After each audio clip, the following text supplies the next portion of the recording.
Good evening, everybody. I am hoping that I'm coming through. I am a wreck, and I'm actually going to take a second here to just double check that I've got all my settings. So, transcodes, we've got.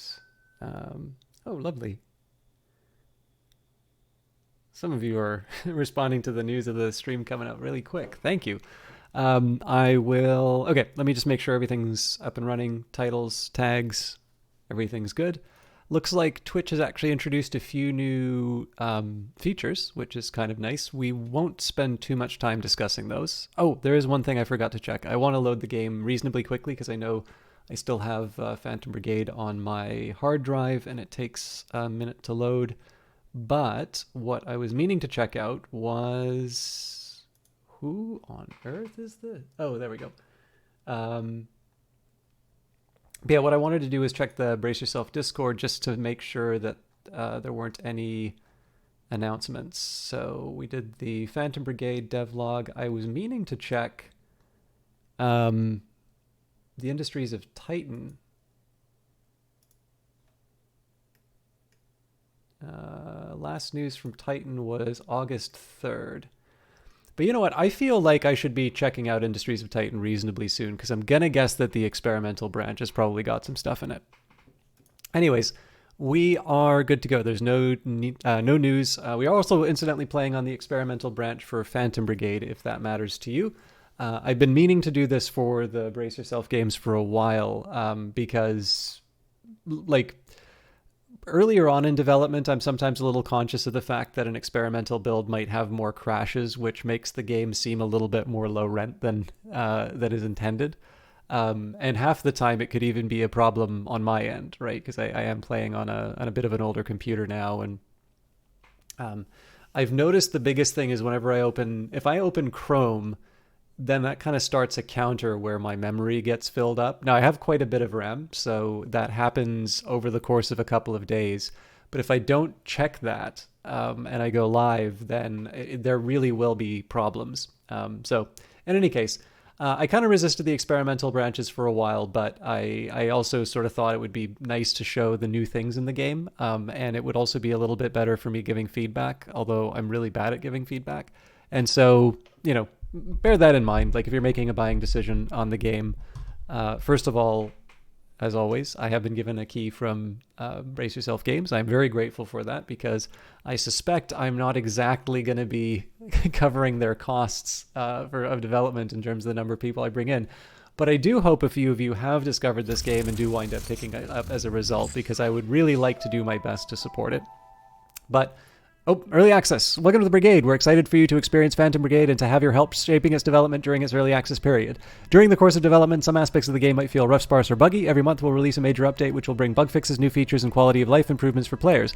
We appreciate your patience and feedback throughout this process as we work to deliver the most important features and fixes. From the main menu, check out the early access roadmap to see what's coming next for Phantom Brigade. Reach out to us via the Brace Yourself Games Discord community. Read the latest patch notes for the latest changes and known issues. Thank you for joining us on this journey, and we look forward to making Phantom Brigade better and better with your help.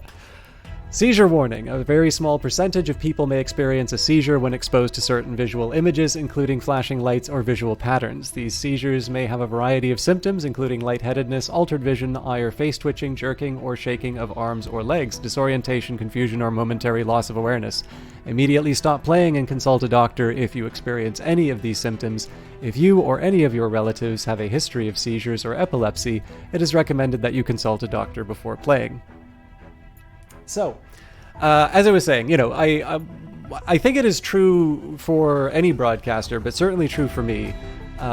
If I can get people in touch with games that I really like or with things that I'm excited about, and if it means that you see something that you maybe wouldn't have before, or if you're willing to try something that maybe would have been sitting on the to-play pile for a while, basically, if you find a new game that you really love, that's always the best for me.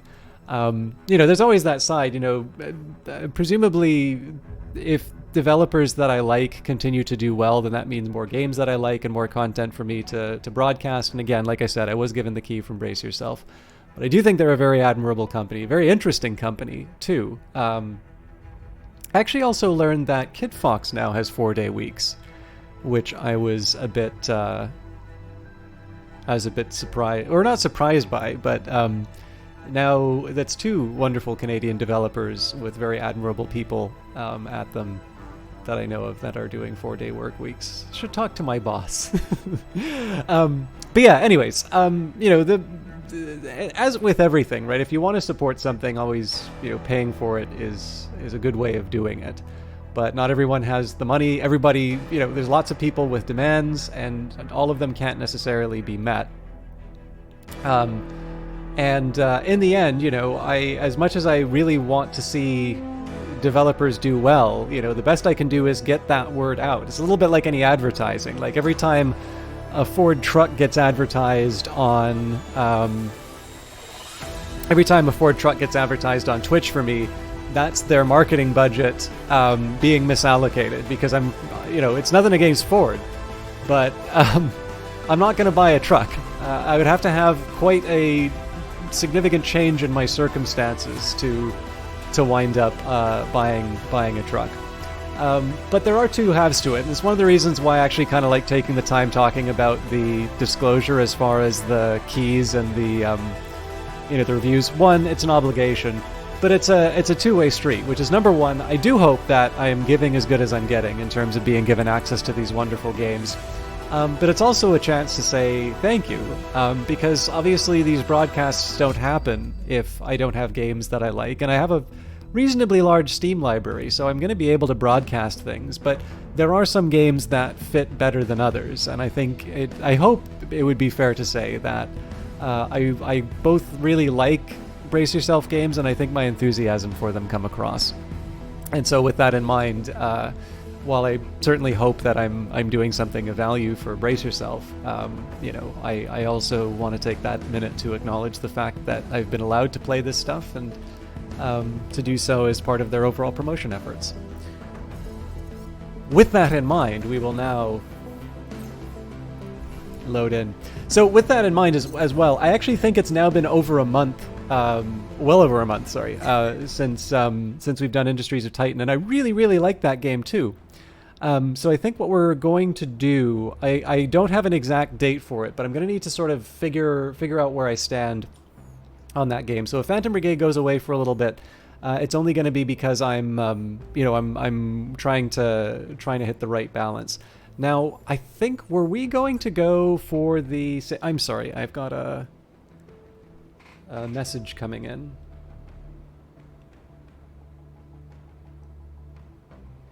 This is a somewhat important one. This is one of these things that I can't talk about until it's ready to go. But if you want to know, and you say, on the 28th when you got that message and you couldn't talk about it, is that thing out yet? I will definitely answer. But I am sorry, I need a second to deal with this as soon as... Oh, looks like they're writing a message. Okay. So, I think we liberated the city. Well, if we liberated the city, then... Huh.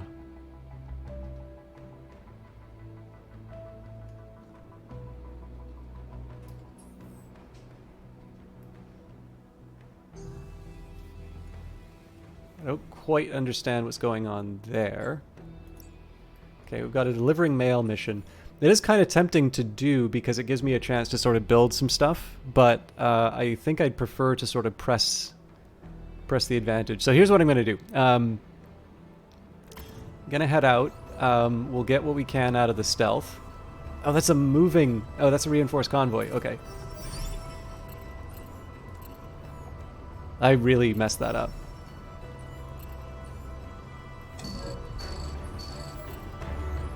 Chase them down. Oh, nope, they're both gonna... Alright, I think I really blew this. Sorry, this is what I get for streaming distracted. Alright, message came in.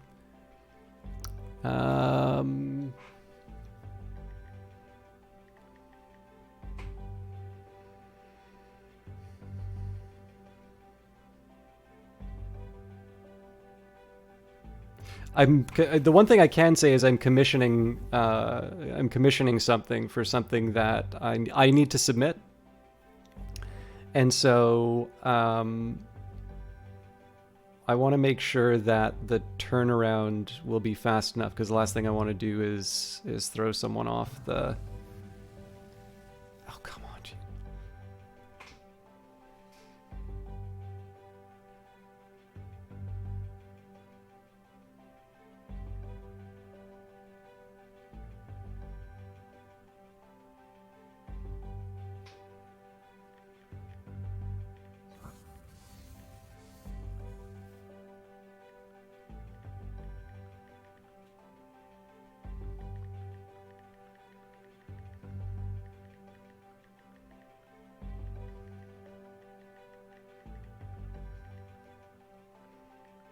I'm really sorry to do this. I wanted to start early just so I could get all my stuff wrapped up, but I was really waiting to hear back on this.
But yeah, so the deal with this was I needed a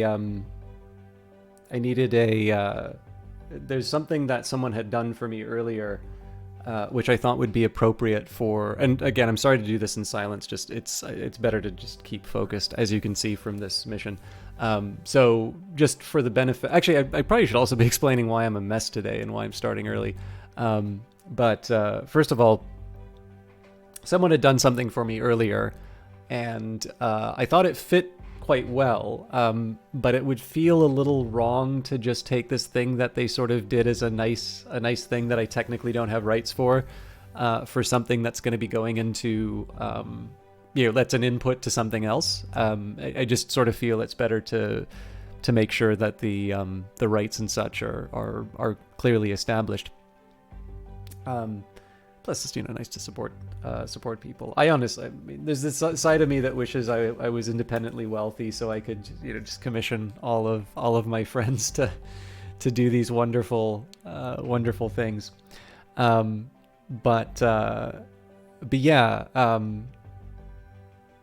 So I got the news that'll be needed, but it's a somewhat short notice. So I wanted to see if we could maybe just revise it. The other problem is that I got a couple of bits of feedback on it which were simultaneously uncomplimentary to me and technically the artist. And I want to try and figure out a way of communicating that in a way that does not bring across the insulting side of it. How you doing, Index Gnome? While also trying to bring that on board, because again, sometimes you need to sort of shuck the inelegant presentation to get to the core of something that's worth it for improvement. But anyways, it's worth mentioning, I actually quantified the amount of missed sleep this week. I've written it down. So, including yesterday when I tried to go to bed early, I am missing a total of 8 hours and 42 minutes since Monday, I guess. I mean, I'm assuming my sleep schedule does not reset on weekends, but yeah, that's a full night already. So one of the reasons why I'm streaming earlier, I do have some work that I need to get through, but I'm trying to both stream and get through the work and still do the writing. Sleep that could have happened but never did, indeed. But yeah, so I'm trying to sort of catch through. Or I'm trying to like find the right balance. Like I don't want to like give up writing and stuff like that for getting the or to get the work done and such, and to get a proper sleep. But I am a little loopy now, because like I think Monday started with 3 hours of sleep, and then the next day was something like, I don't know, like 4 or 5, and then I really thought that today I was gonna, or last night I was really gonna make it. That one I think I wound up, like I was close. I think it was at 6 something. Yeah, 6 hours 19, which is still like an hour short of the minimum recommended. God, I'm just looking at these numbers. This is brutal. When's the last time? Oh man, even the Sunday before, 6 hours 52. Last time I got 8 hours of sleep was last Saturday. But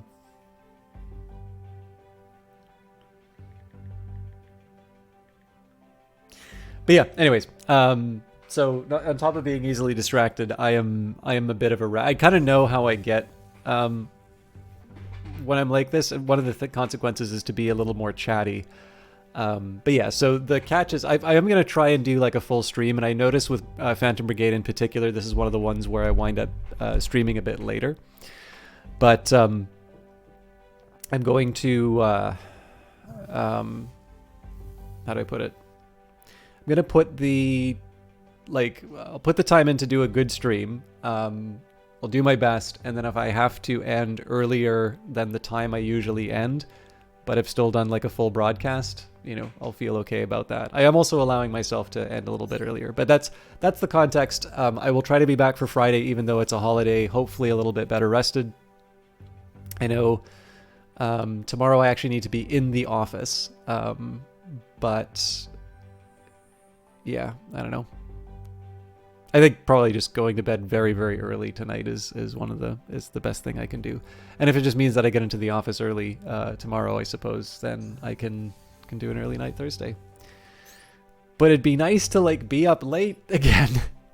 At your order, the base flies into action and prepares for a fight. An engineer sprints towards the bay to check on the guns, a passing scout relaying combat data through the radio. There's shouting everywhere. At your side, someone's leg bounces up and down, boot heel tapping on the grate. You feel eyes on you, awaiting your command. Suit up. So I think the plan originally was to try and take this convoy. The drawback is the way that it turned out. I sort of scampered around the strategic layer, which, as you notice, as we were saying, over the last few patches, this has really been the focus of attention. Oh, this map. This is going to be a hard one, I think. So I could have taken that reinforced convoy in isolation, and it seems like we're actually going to be taking on 2 convoys at once, and I suspect that means that I'm not going to get the equivalent. I'm not necessarily going to get the equivalent, I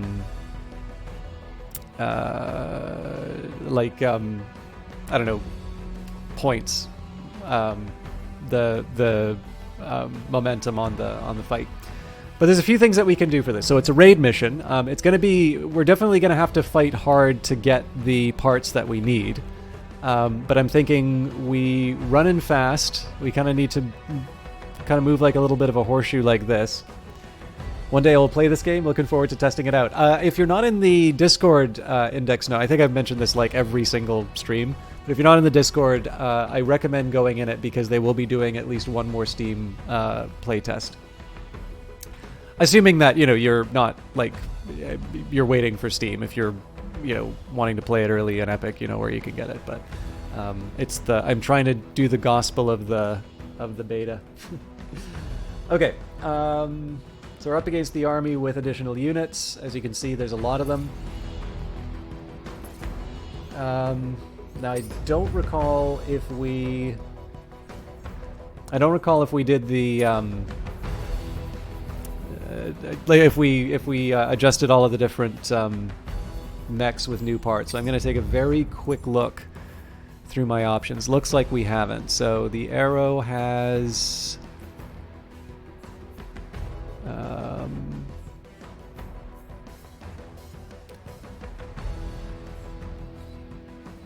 Improved hydraulics compared to... okay, so if we ditch the hydraulics...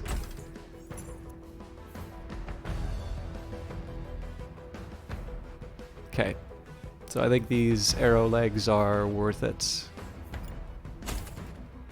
Oh, but it's a defense subsystem. Never mind.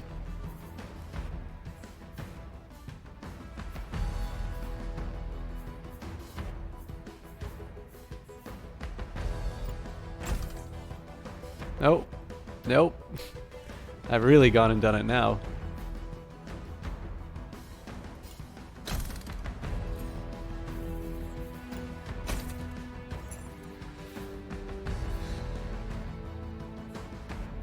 Okay, so for these are actually still an improvement though, with the empty plating.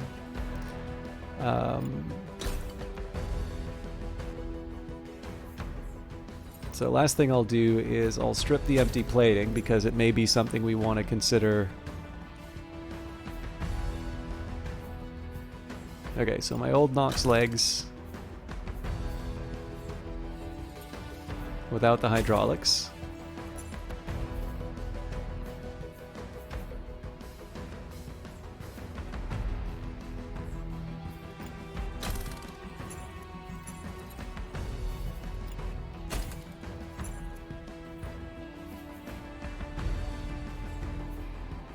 Yeah, so higher total defense there. So I'm just going to put the hydraulics back on because those are desirable. Okay, right arm. Vanguard Master, good to see you. And you're waiting for Steam and Victoria 3 around the corner. Yeah, that'll... I know there's a lot of... there's a lot of anticipation for that game. I feel like that's been... I feel like that's been a meme for a while. Now, I think if I ditch the capacitor on this one, I'm actually going to overheat. So in this case, I won't put the... I'm actually not going to put this Nox arm on, but I might consider that for another unit.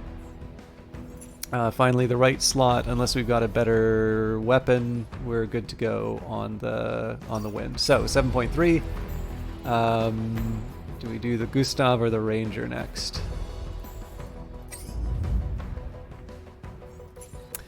And by the way, Vanguard, I know I keep saying that I'll get to your text. I suspect I may need to wait for the weekend on it, but it's a long weekend for me, so I will get to it. I have like a strategy, but I'm behind. I'm definitely behind, and I apologize for that because I know. I mean, again, you're running stuff, but I know sooner is better for you, and you've been very gracious about the time I've been taking. Okay, so this thing's got an improved capacitor. I don't think I need it on this Ranger though, so we can stick the Nox on it, get a better gyro. Higher armor, and a little bit better heat dissipation. I think I prefer that. So, I also want to change the livery. As cool as that looks, I think I'll change the livery.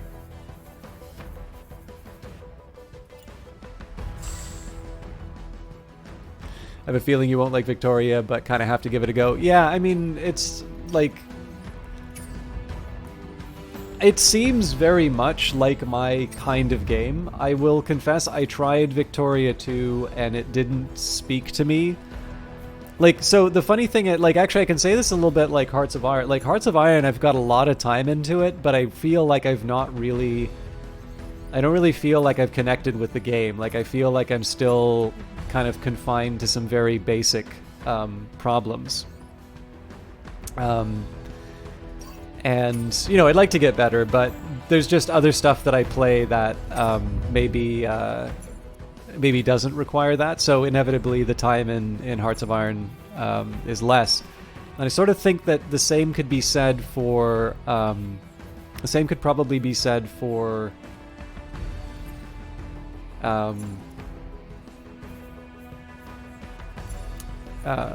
for Victoria 2, which is, you know, if I spend a lot of time playing it, I may find it's more worthwhile. But like, this is kind of the problem too, right? Like, if you have to spend that much time, is it necessarily a good use of your time?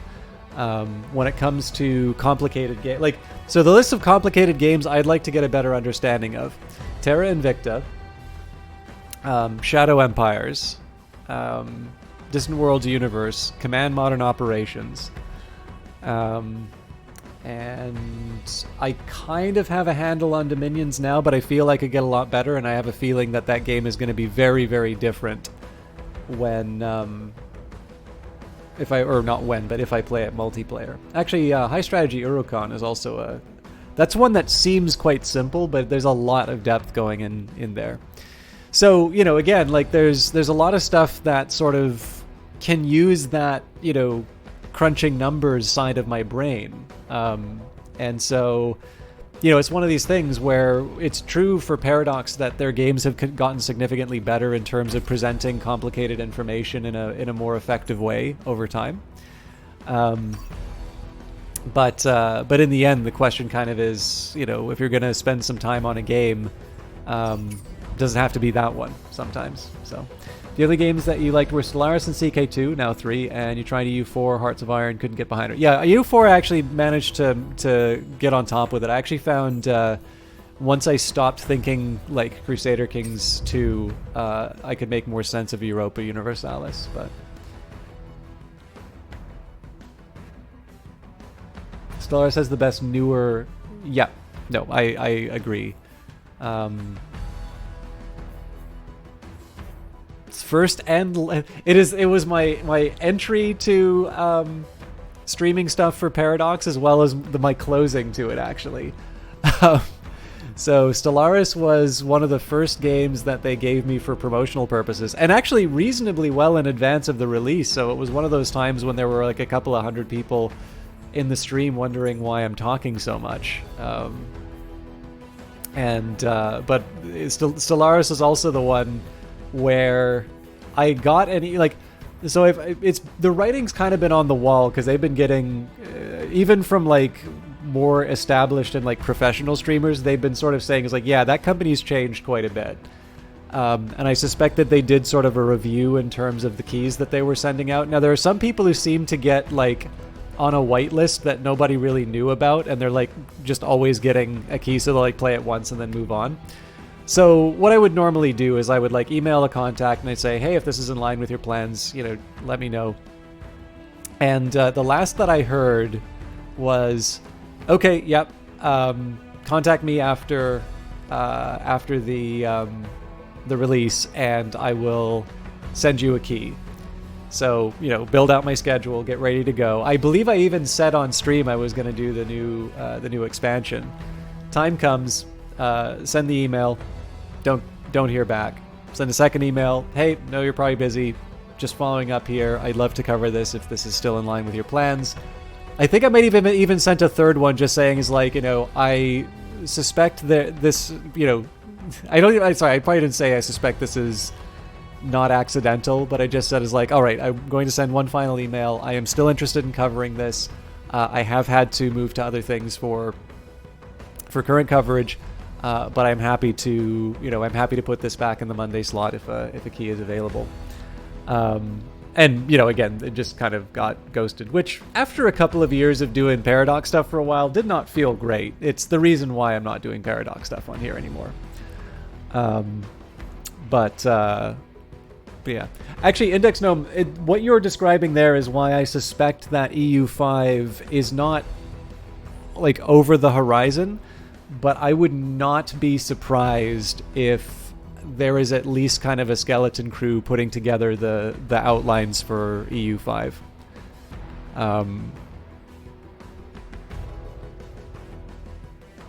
Because like the thing is that the CK2 was CK3 was the obvious next step, because that was a game that could not expand the size of its map due to all of the process. We will jump into Phantom Brigade after this, but we opened the tin, so I might as well close it. That was a game like, so there's what was it, Jade Empire, when they added China, and like China was off the map because, you know, they'd already tried expanding it a couple of times and succeeded, right? They added India, I believe. But in this case, it was just there were decisions, and you could even see it in the code. Like there were decisions, and that they were, you know, there were avenues that they went down in development that they decided not to do, but there were consequences for those choices, and it meant that, you know, the game is going to be good at doing certain things, but maybe not others. And, you know, doing a globe-spanning game where you model individual courts across all the world's nations is one of these things that probably is not in the original plan. Now, that doesn't imply that CK3 is going to be able to do that, but you know, in that case, you have sort of a structural reason to say, you know, we've committed ourselves to a number of choices, both in development, but over the course of releasing DLC for features that people are paying for.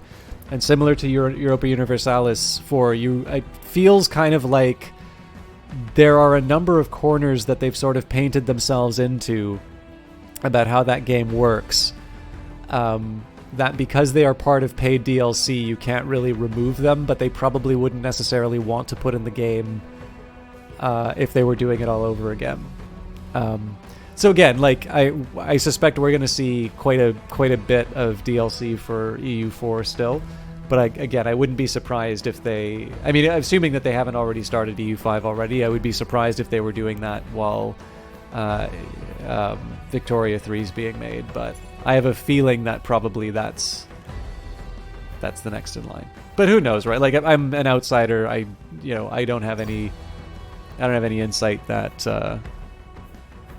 you don't have access to. So sorry, I did want to do one more review. Like I said, when I'm I know I'm chatty already, but like when I'm sleepy, I get very chatty in the like, this really is not at all related to the subject kind of a thing. Okay, so shotgun upgrade.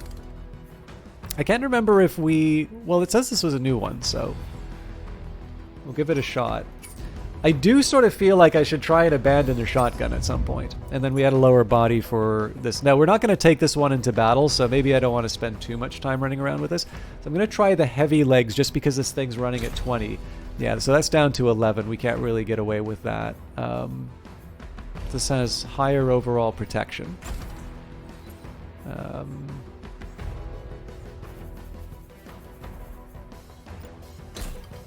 Ooh, 12. Oh, then again, I put a bunch of heavy stuff on this too, didn't I? This is a little bit of everything. What kind of a weapon? Right, the Tracer.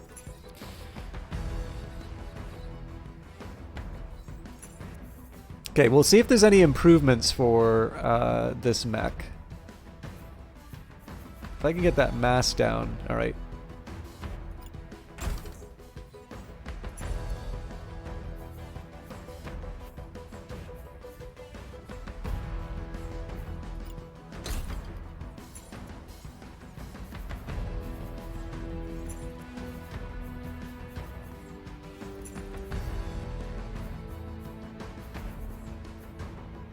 I'm not quite ready to go Tsubasa on this thing.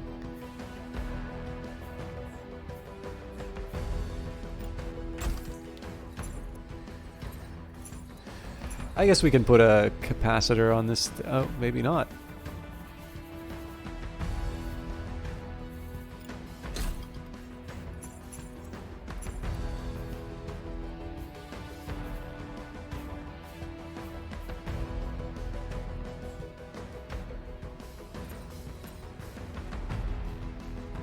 $14.95 is not bad on its own. So yeah, I don't think this is not the battle I want to bring the experimental unit in. It's a, like, we're going up against 2 unit. There's lots on the board here. But maybe we can get Imperator 2 before U4. Yeah, the real shame about Imperator was that, so I actually liked Imperator on release. I'm like the only one, but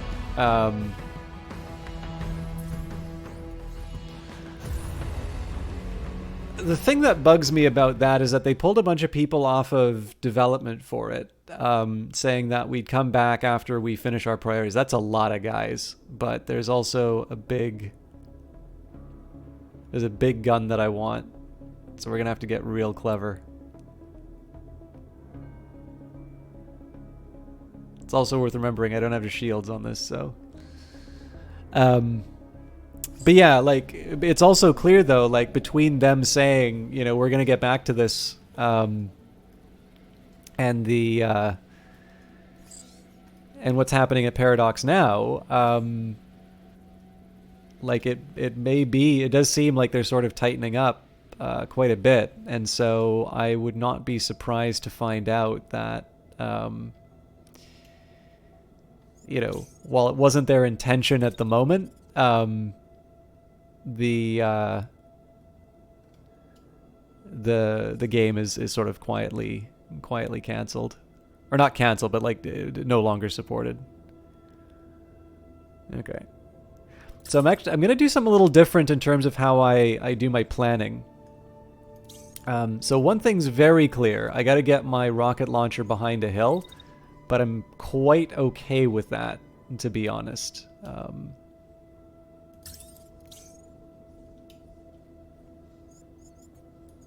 Actually, there's a slight... darn it. Okay, maybe I am going to decide how to fire the weapons first. So, got a big heavy launcher to cause all sorts of just monstrous damage, and this is our chance for us to get a heavy weapon. So, what I want to do, if I can, is do as much concussive damage as possible to this mech. Let's actually take a second to take stock on the... Yeah, God, 9 turns for reinforcements, and there's this many mechs on the battlefield. We may have to run for this. So we've got 2 heavies. Wow. This is a beam weapon. So yeah, there's lots of like armaments that I really want here. We're in deep trouble as far as the beams are concerned. Actually, come to think of it, this is going to be a tough one to get the objectives with. So the first plan is... I want to get someone to the spot where... Alright. It's like, this is going to hurt, right? Like, there's going to be enough tanks to sort of cause me some trouble in between. But there is also a plan behind this. Okay, so I guess so what I was trying to figure out when I went over this list of enemy units was who can I sort of target for an attack. I think what I'm going to do, I'm going to lob a missile at the far heavy. And then I'm going to try and get a little more comfortable behind the hill. I actually want to be able to fire another I want to be able to fire another shot reasonably quickly, so...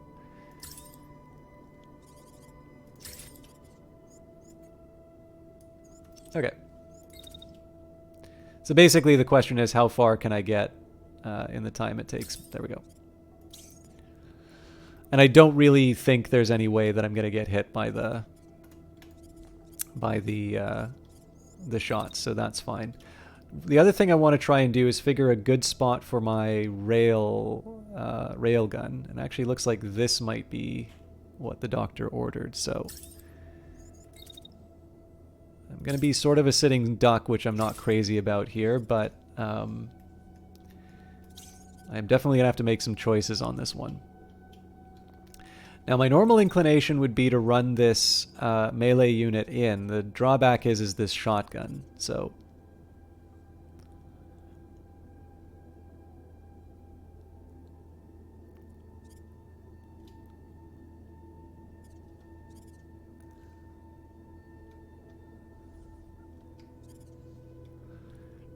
Yeah, basically any path that I take that isn't out and around that sort of keeps me out of the fight is, I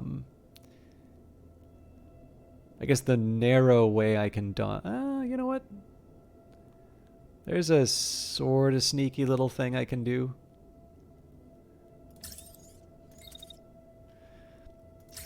So this is going to be just an effort to put a little hurt on the tank. It's not great because I am moving into the attack, but I'm also, like, I'm moving... am I going to be able to do... The question here is just, can I actually get where I need to go?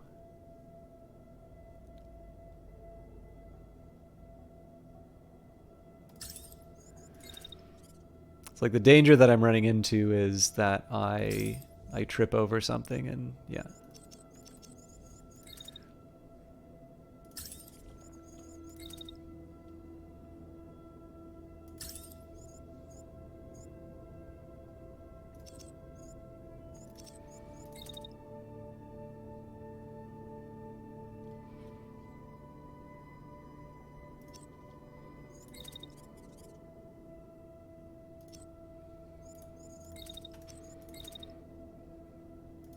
The one thing I can't do is dash again, because the AI may have some ideas about what it wants to do with the turn. Won't let me move further.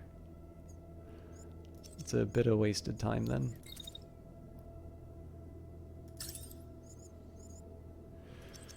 Yeah, it doesn't let me do the diagonal move that I want.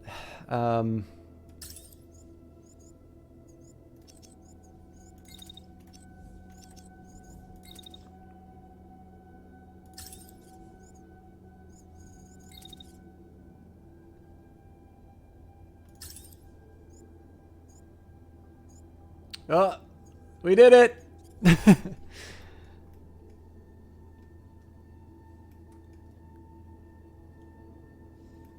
Oh, I'm sorry to hear about the chocolate. I had breakfast today. That's about it. Okay. So we're hitting the shield. It's not, like, it doesn't exactly set me on fire. I guess the one thing I can do is maybe try and time it a little bit later on in the movement.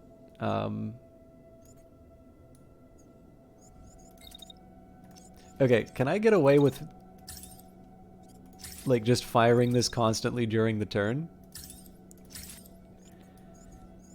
Because, like, why not? I clearly have so much heat generation. This is ridiculous. Okay, but so yeah, I'm definitely taking more damage than I would want in a situation like this. But what we're trying to do is take this objective as soon as possible, with a unit that's reasonably good at close combat, and then we'll see whether or not we can, we can take advantage of the position. The melee unit is the one that I'm most interested in the fate of, because that's a lot of autocannons and, I guess, autocannon that are going to open fire on them next turn. Okay.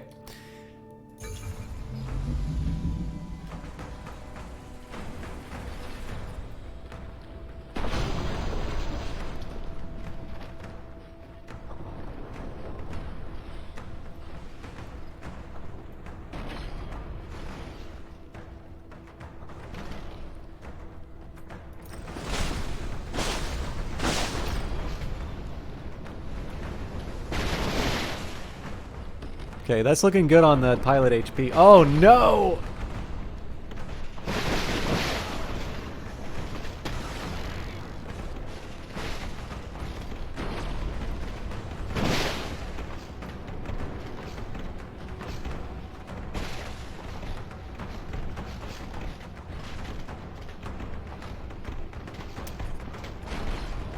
So I ran into one of my own missiles there. The big shame is that it's going to be damage that doesn't land on the enemy. Okay, this is really encouraging, the amount of concussive damage that this thing does.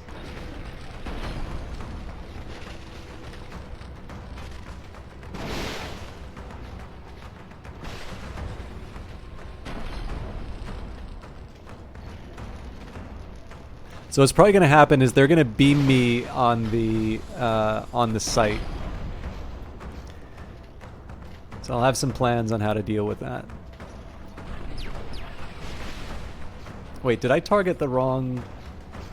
Oh, I think I targeted this one first, and then this one otherwise.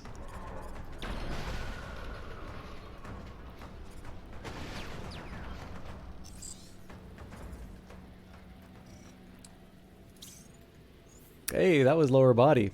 Alright, the drone is a rough location of the... sorry. Okay, so let's see who wants to destroy me. Yeah, the heavy weapon.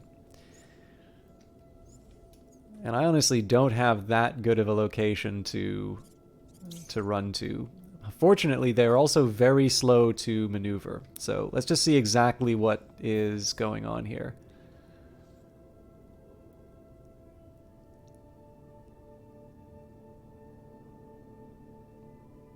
Okay, perhaps surprisingly only 2 units. Now the best I can hope for is if I can get an enemy unit in front of this guy. The big question mark here is how I handle, you know, this rather fragile melee unit. Because as predicted, that's a lot of units coming to ruin me. Okay, so that's a beam weapon that's coming after us. So I think the first thing I want to do...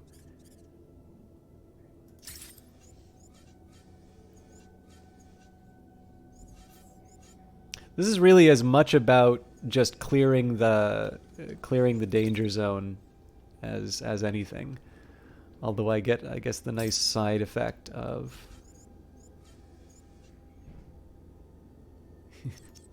Yeah. So that's going to be some shots to the back and whatnot, but... Okay. I'm still going to figure out what I need to do with this unit. Who is attacking my rocket launcher? Absolutely no one. Okay. So that's an opportunity for me.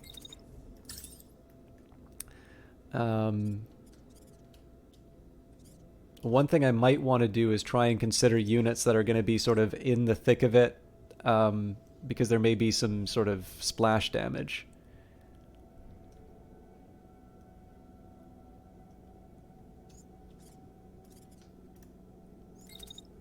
Yeah, so counter to what my original impression, I think actually maybe going after one of these beam guys might make some sense here. Oh, I only get to fire at once? Alright, well... Try and move a little closer to the action.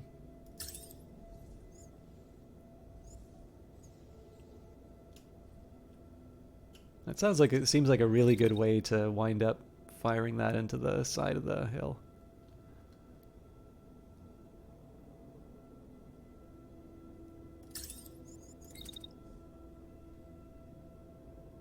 Get a clear shot this time, and then we'll mosey on back down. Okay. So I'm the target of a vicious reprisal, and pretty much instantaneously. If I dash, I burn up.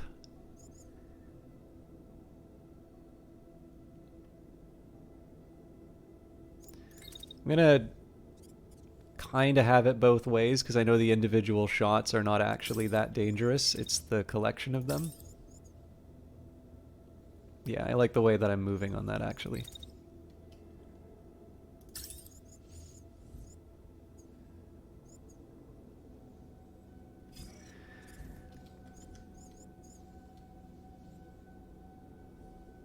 If we're lucky, we might even cause them some... Actually, you know what? Let's give them an excuse to sort of train their sights on...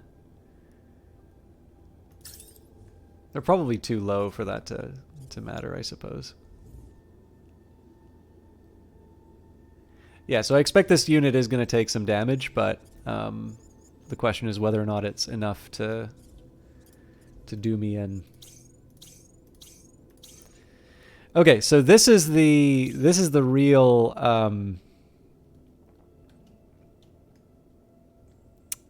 this is the real puzzler. So the first problem is I don't have anything to hide behind.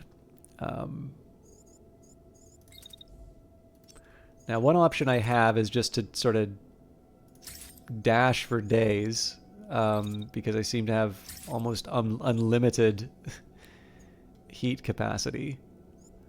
The problem with these moves are that they kind of keep me in the same line, and if I want to, like, so if I can't dodge behind something, at least I want to, like, at least I want to make them wave their gun around. Hey, Takri, how you doing? Thank you very much for your early retweet. I hope your alert goes well. I really appreciate you hanging out. But yeah, so I guess the next... I can't even move, like, perpendicular to the attack, because there's that that barrier in the way. Now that goes right into the other enemy attack. But I suppose one thing I might be able to get away with is... Well, that's a collision. That's, like, I would have no right to complain if I let that collision in. No. So they're basically just going to eat me alive. Okay, so... fighting on the bridge is not an option. So we go for the next best. Move back a little bit. What? I really can't jump over the edge.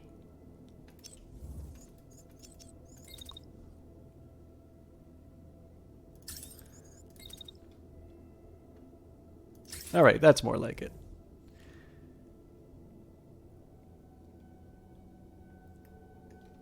So, like, I'm not going to be happy about this, but it's a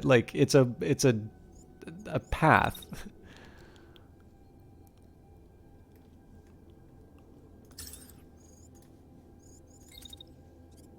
It's a little close for comfort, so I'm actually going to dash onto that just to make sure that I...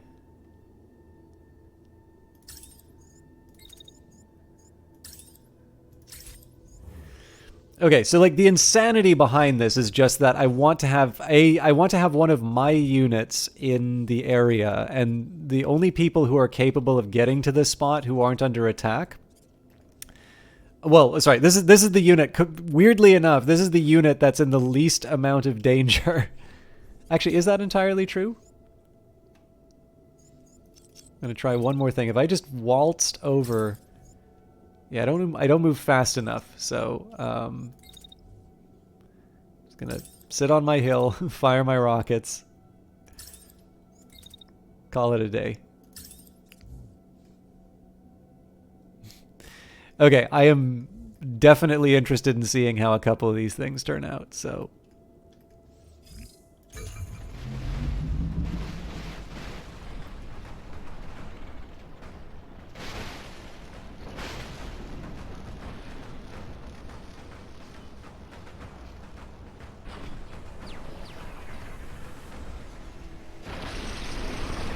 That's great. We just took that unit out.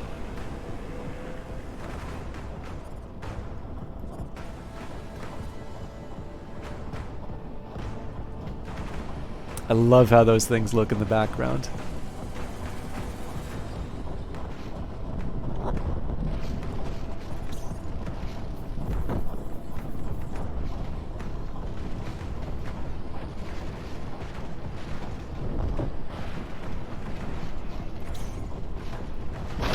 Yes! It's not in the bag, but that was a good showing for us.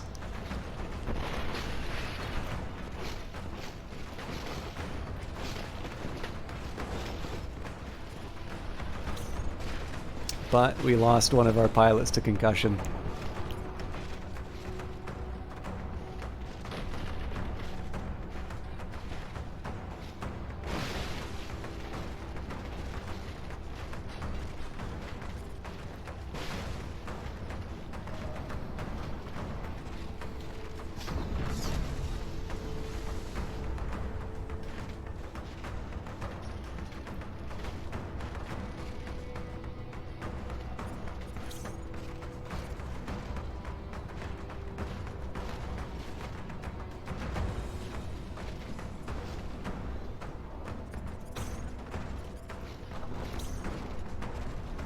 Oh, pilot's deceased. We're gonna have to get a new one.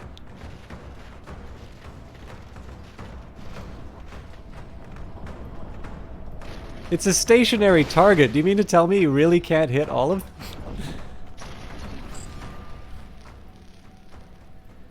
Okay, so this was actually a bigger loss than I was planning. But we got the objective. So, again, what this is intended to enable is to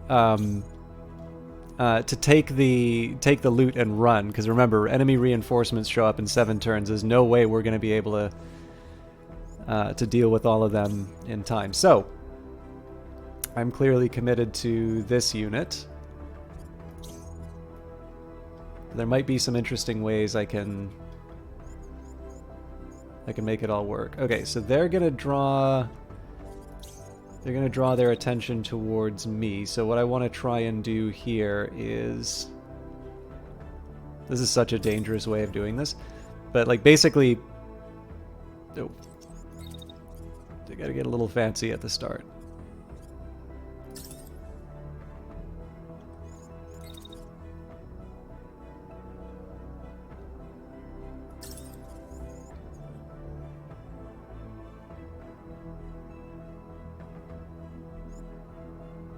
Okay, so I gotta get a little bit ahead of them to really make this work, so...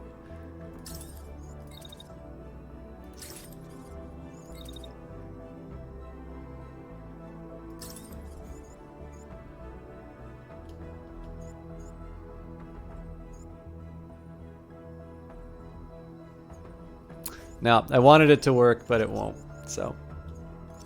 So here's what we'll do instead. Let's focus on this chap.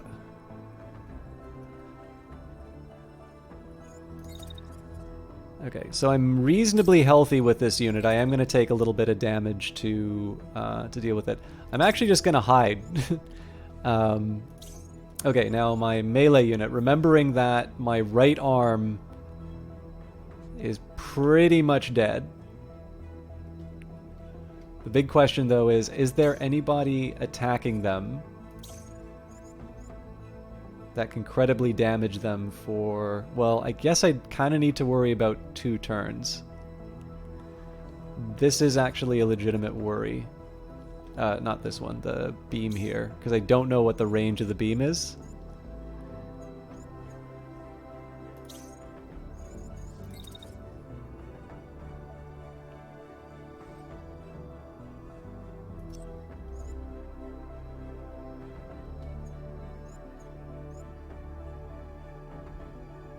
Okay, here's what I'm going to do. I think I'm going to start with a big dash.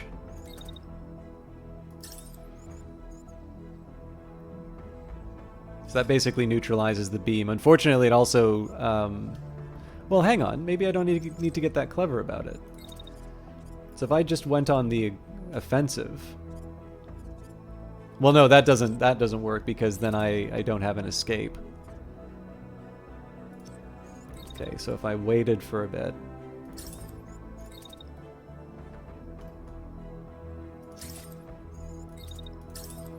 Pretty sure that just leaves me a sitting duck for the 2 sets of attacks. Yeah, so it'd be... it's nice to indulge in such fantasies, but let's just get the hell out of here, and we'll figure out what to do next turn.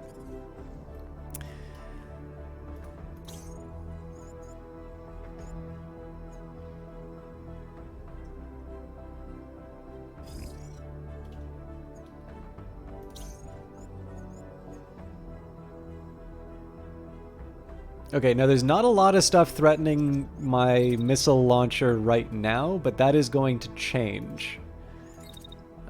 So what I want to try and do is position them in a place where it's the least convenient for people to harm them.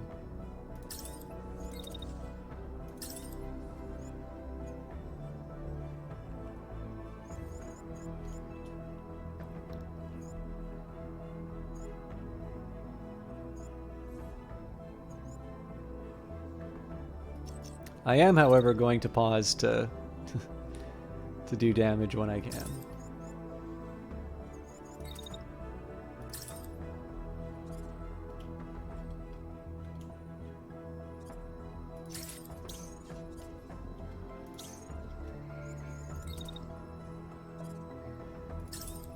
let's just make sure I'm not crashing into anything.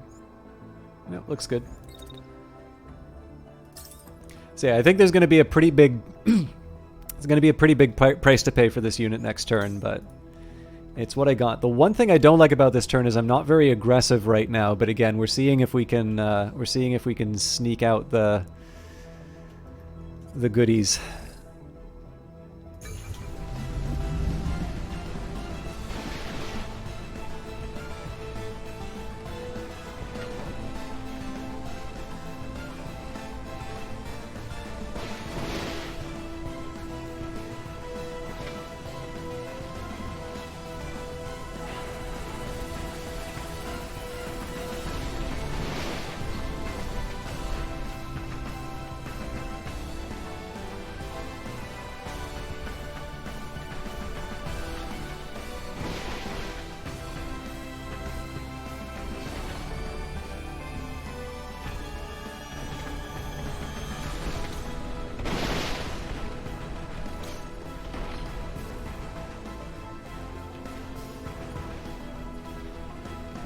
So that beam weapon is no threat at all. We really should have committed.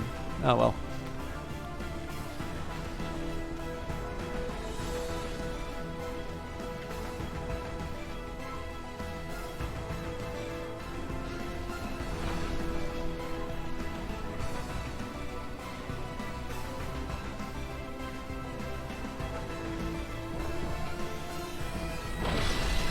Ooh, that's another one down, and that was the one that was going to attack my shotgunner. Oh, look at that! Cool. Okay, so they're going pretty hard after my melee unit.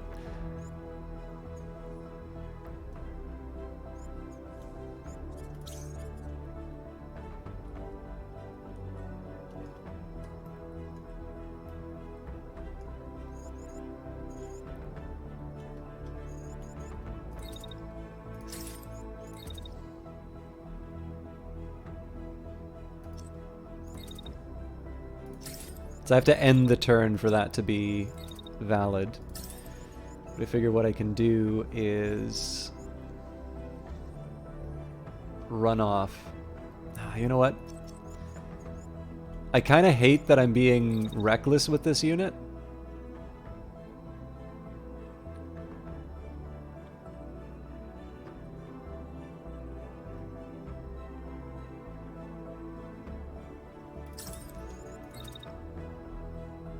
But it does also seem like it's more of a heat-based weapon. So what I'm going to do is basically maximize the distance. Actually, what's even better? Turn like that. Oh, that doesn't get me. Okay.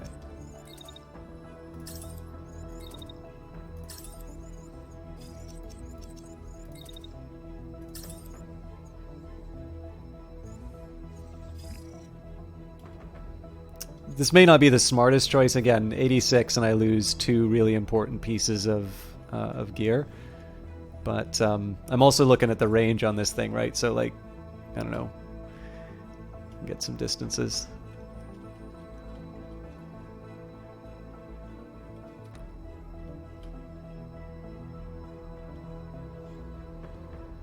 So, where in the timeline are they attacking?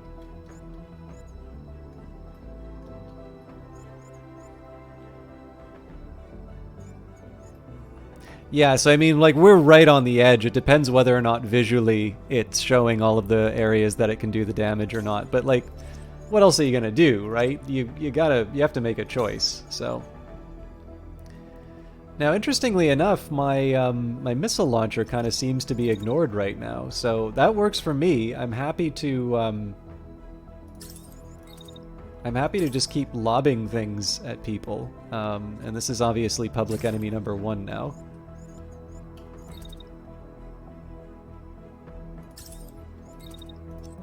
Let's wait till you fire the whole thing.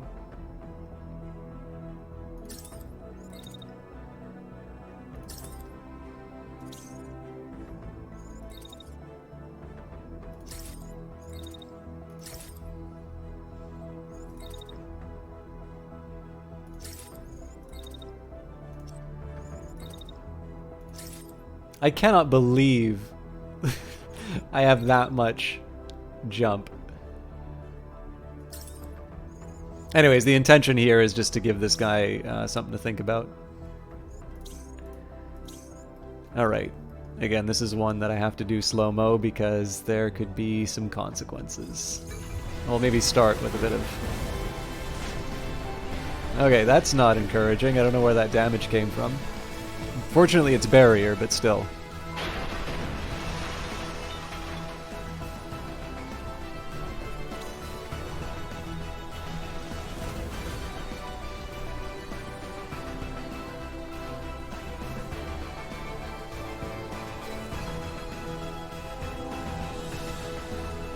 Didn't touch.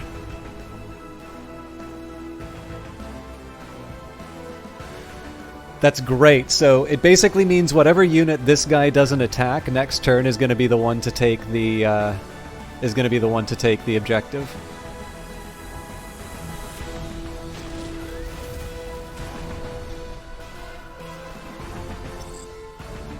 The drone has a rough location of the crate, but we're going to need another ping to ensure that it's picked up. Stay at this location to finish this.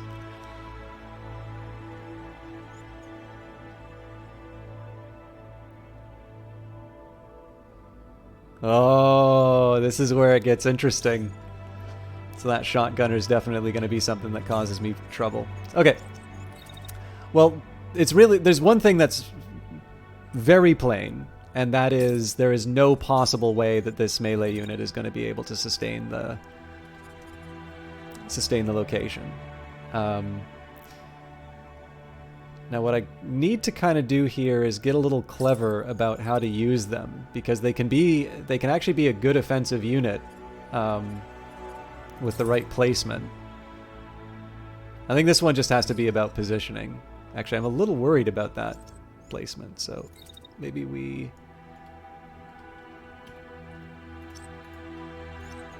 Well, look, if I don't get clever,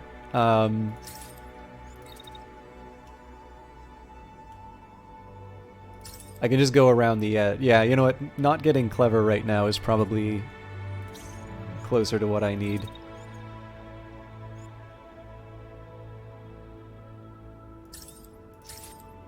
It's a low hit chance, but it gives him a little something to think about.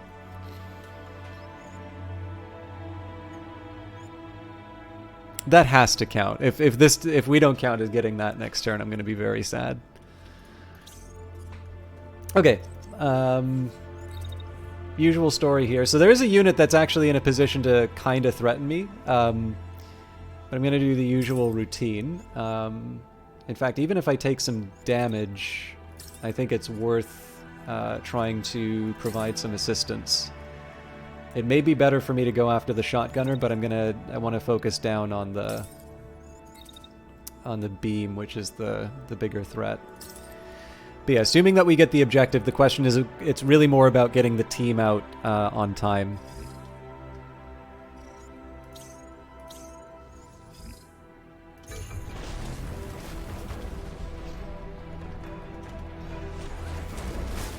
Okay, safe.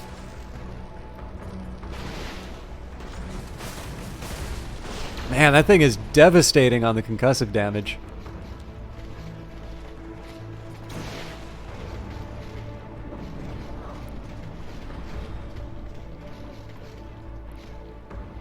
And again, I've been fearing this beam weapon a little too much.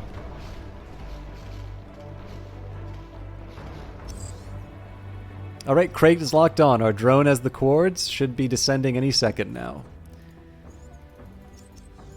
Alright. Now, we had the fun business of trying to escape this mess I've made for myself.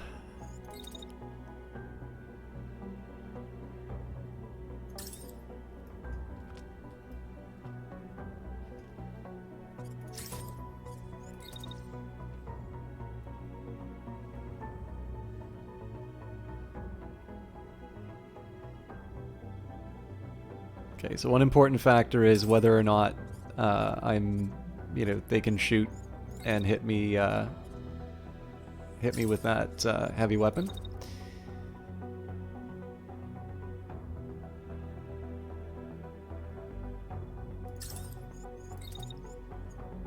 Now I'm breaking a rule here by crossing... Oh, no, I'm not.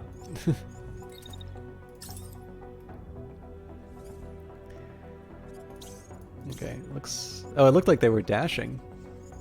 Okay, so they're using the shotgun on my melee unit. That actually works rather well for me. Let's just make sure we don't cross the streams too badly. Well, a little bit. I actually prefer the idea of the melee unit being protected. Again, this is just purely about getting everybody out, so I don't even necessarily need to be that aggressive with the melee unit, especially because people are currently using it as a target.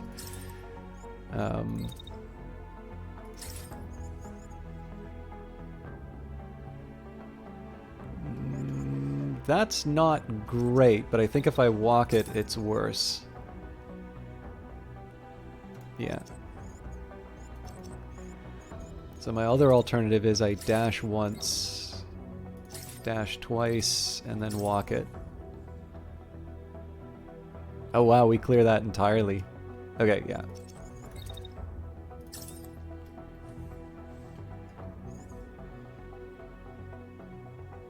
Okay, we know our objectives.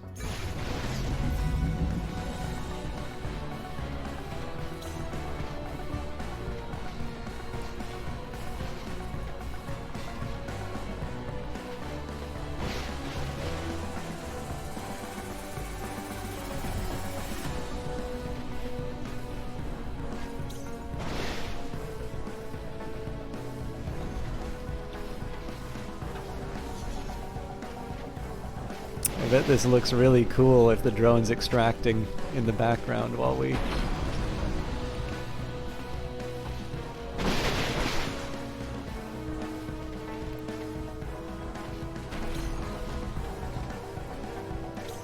So sadly the rockets don't seem to be doing that much concussive damage. I was kind of banking on that a little bit.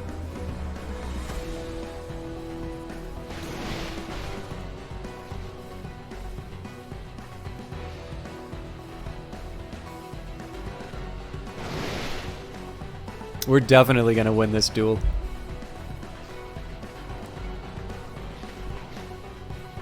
Probably not this turn, though. Well, maybe...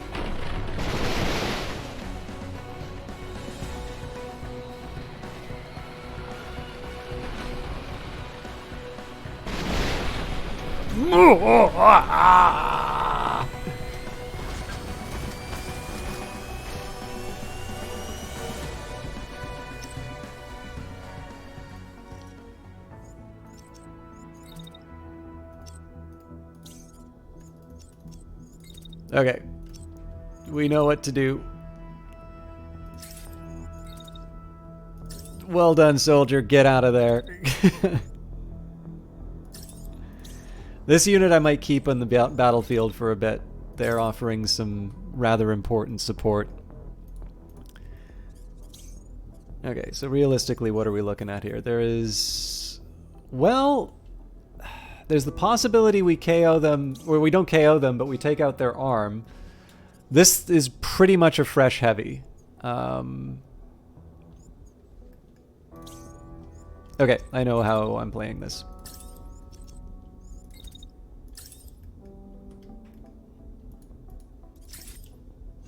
Definitely going to focus on my favorite for a bit.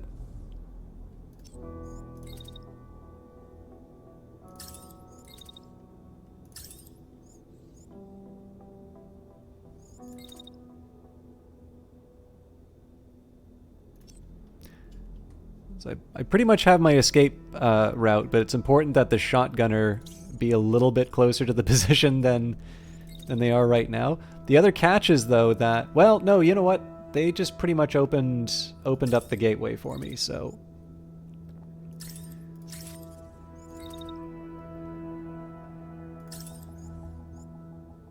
I think I'll just walk on over and hope for the best. We've got 3 turns before the enemy shows up, so I don't want to get too clever with what's going on with Mr. Beam over here.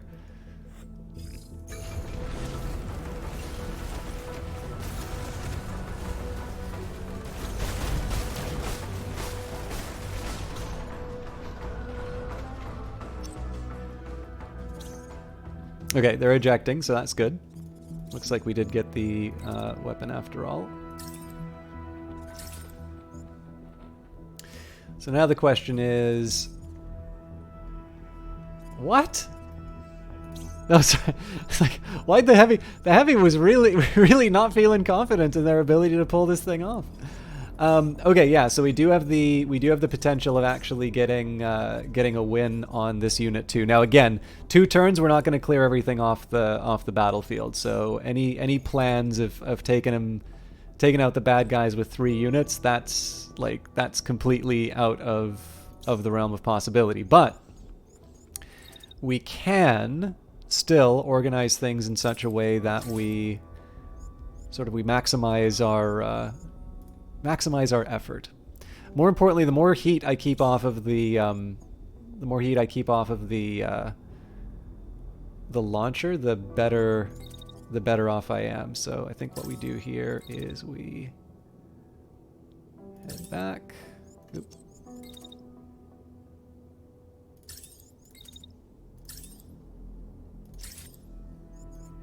So I'm going for the sort of that Hail Mary of getting the arm before we leave.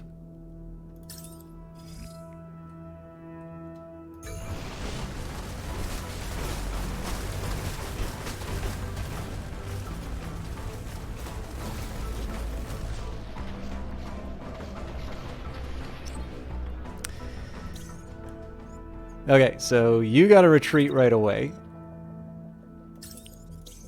You, on the other hand,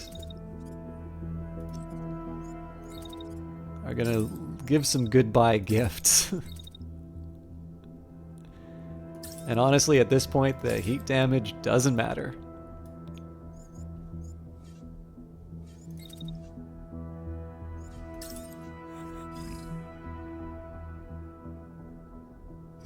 Yeah.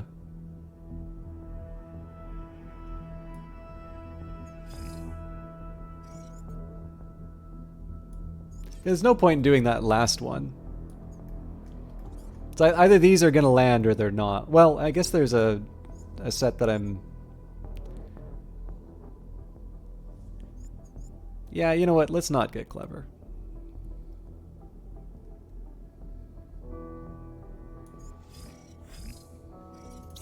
I really want to make sure this guy's retreating. Okay. We got it. I don't think they count as ejected, though. But yeah, they're an angry stick now. So that is the first time, I believe at least, that's the first time I've done an early extraction. Squad extracted early, all objectives complete. Let's see what that does to our salvage.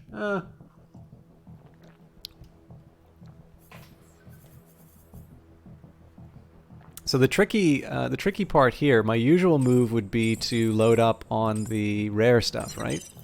But that means that I deny myself the special weapons. So we've got 2 Vulcans, one 1170, one 1268. Look otherwise identical.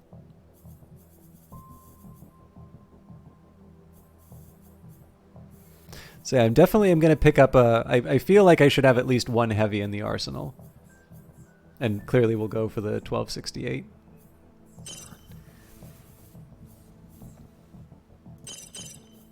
Okay, so now I need to start scrapping stuff. So we're currently short on shields. We'll say no to that one. Need to find another 55 in scrap. I do want to keep the beam.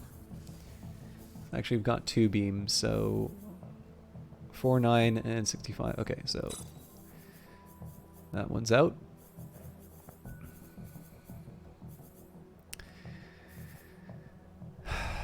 I'm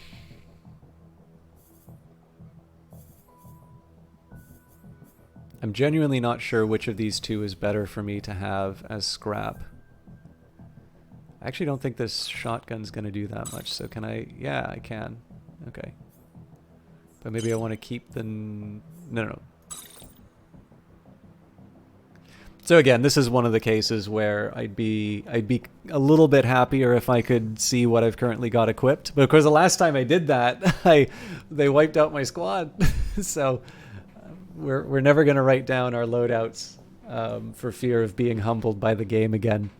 It's also worth mentioning there's a few things that we got. So Vidar Heavy Workshop charges, heat sinks, regenerators, battery. Like all this stuff is wonderful. So this is a pretty good haul. It's not give up a pilot's life good. Oh, interesting. The repair convoy counts as still being around. So again, I believe we have 3 pilots now. Yeah. So we need to recruit at, I think Hosfred has a... Yeah. Hosfred. I should have seen the... So we're going to overdrive out of here first.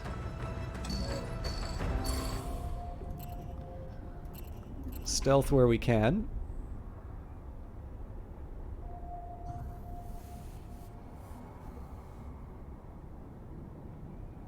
I'm a little curious what'll happen here. I guess we can do the delivering mail event as well. That's quite literally on the way, so...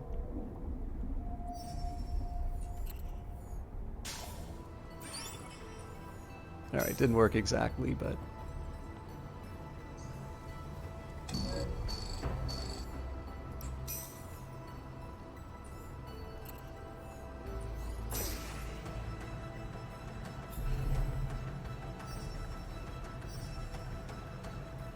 Now, the usual way that I've built my heavies have been to put them in really light frames. There's the heat dissipation and all of those benefits that you get from it.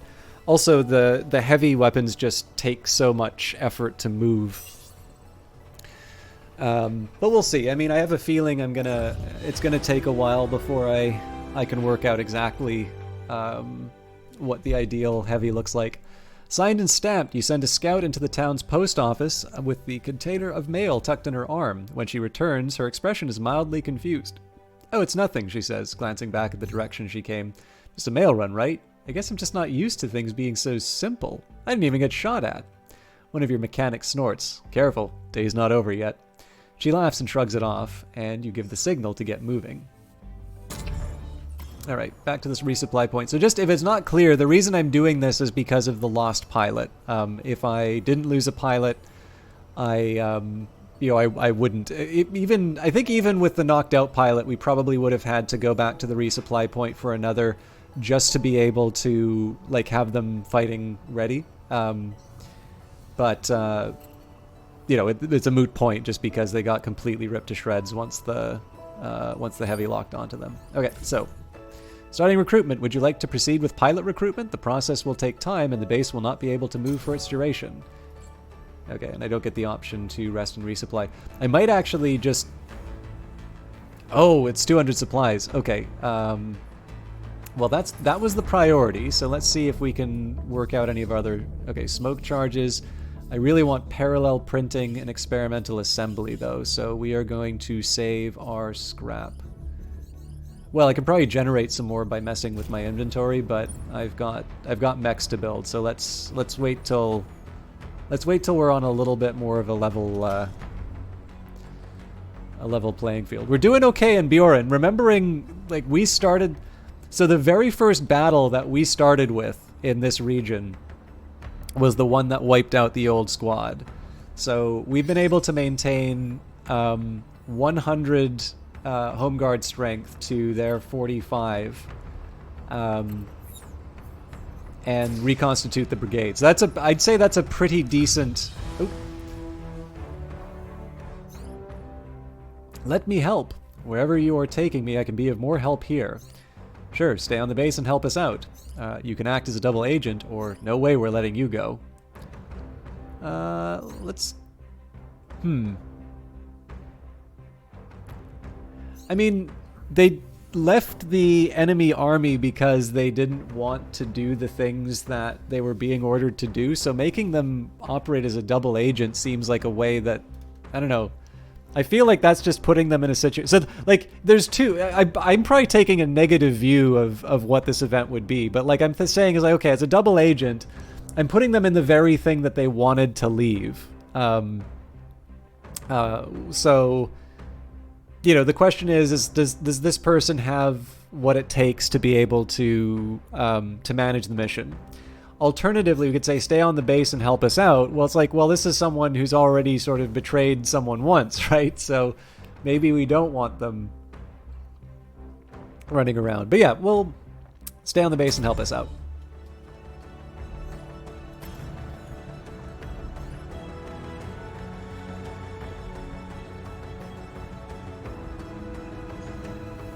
Okay, I should probably start recharging at this point.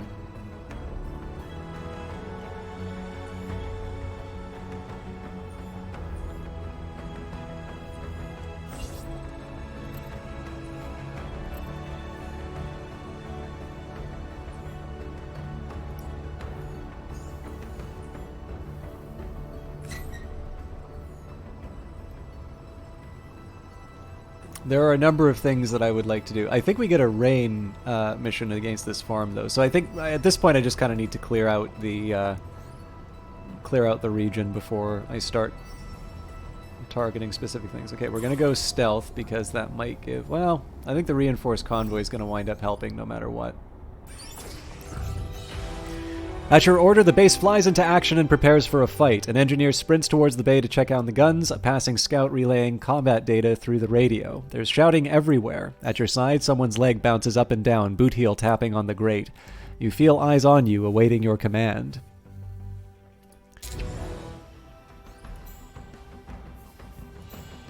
Welcome, Alpha.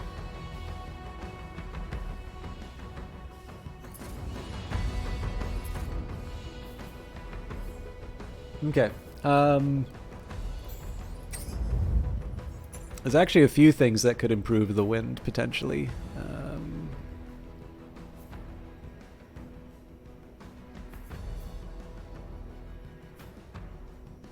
So one of the factors that I can't change is the mass. So all of these are too heavy as a center. Right arm.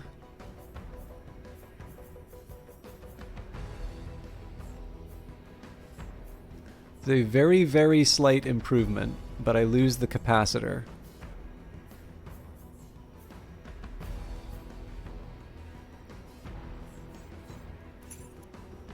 And then we did get a new weapon, so the heat damage goes down, but the physical damage goes up, and it weighs a little bit less. So I'm gonna switch swords. I don't mind the old one, but this one I think is a little bit more in line with some of the stuff that I'm trying to do. Okay. Gustav is a very simple mech. There's not a whole lot to think about on this one. We'll probably wind up scrapping the Blackbird. It's cool, but Gray Body's a little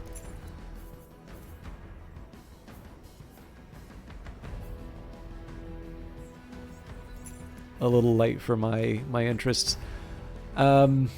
I want to try and somehow work this machine gun into my loadout. In fact, that might be Alpenglow. So it turns out there's actually one big secret about this Alpenglow. The 30 range sucks for it, but the fact that it can do concussive damage, that thing will probably... I can imagine some scenarios in which that actually winds up becoming like a one-shot kill. Olaf, glorious man. It's very good to see you. How are you tonight? I am so tired. Hang on, is this the same railgun repeater that I... No, it can't be.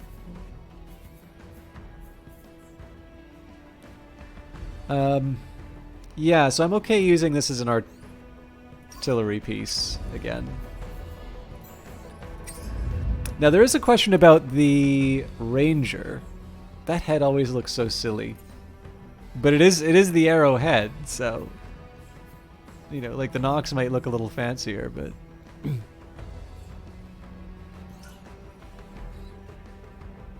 okay.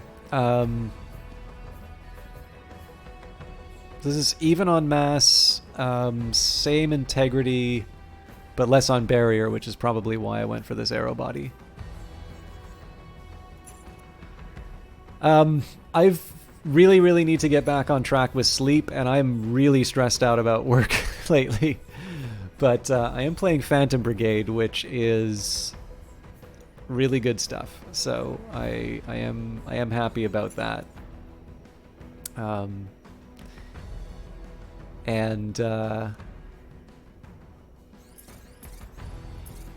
I don't know. I'm hoping we're near the end of the thing with work. I've run into, there's an interesting situation with work where there's this guy with a very inflated sense of their programming skills. Now, let's just be clear here, right? Like, my skills are not a secret anymore after doing like a little script. I mean, admittedly, it was probably more about the application of the code breaking like ideas rather than the code. But like it's clear here, like I am not useful to anyone really but myself in terms of programming.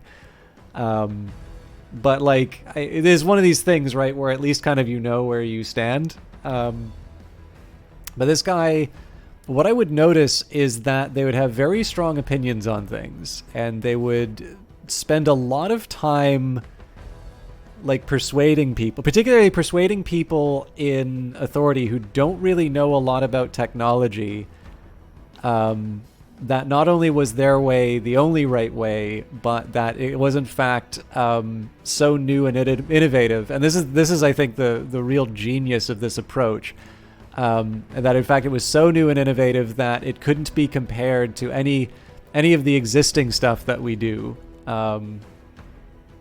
And essentially what this guy's no longer here, unfortunately, not because they were fired, but because they were promoted. And so they're no longer anywhere to be held to account for this series of things that have sort of become like de facto standards. And like they've written their unit tests and all of that, but like it's not full coverage for all scenarios. So one of the things I'm working with right now is I'm getting a set of results which I am quite confident in. But they are now sort of living. So there's two problems, which is number one, I am confident in the results, but unfortunately there are also clearly some problems with them. And these are ones that I'm going to sort of address by doing a little more data cleaning and things like that. But they also live under the shadow of the fact that someone did some preliminary work looking at a subset of the data that I was working with using these tools, which I've always suspected have had a problem inside of them, which is why I was a little insistent that I at least be able to build a prototype of my own calculation so that we can say with certainty, yes, we know that this is the answer that it should be. And sure enough, this, mysterious, string of very arcane and very difficult to find functions is producing one result. I'm getting another result. And now I've taken the same data that person ran with, and I am getting the same result that I do. So clearly the the problem has now been reduced to there are two different calculations being done. And like I feel pretty good being able to say what I've got is what we agreed upon. This is like the one thing we've known from the very start of this project. And this is an unambiguous statement in 3 lines that anyone can read and understand. And we can't say that about this thing that we are basing our suspicions off of. But the problem is that if that isn't accepted, because I mean, again, like there's a lot of PR work that's been done on this to sort of say this is brilliant and cutting edge, and this is, everybody needs to use this now. And like this is an organizational thing too, right? If it's messing up on this thing, what other things that people are relying on aren't working? And like there's a side of me that just says, is like, you know what, I don't need to deal with this nonsense. Just throw up my hand, say, yeah, we're using this, using this special tool, and call it a day. But like the problem is that when you do that, if you get a weird result that you can't hand wave away, the blame is going to be put on you for, now you got to make it work right. And because you're working with a garbage program to begin with, that you don't understand. How in the world do you fix that? Well, I mean, you fix the program, I suppose, but like it's bad. Like it's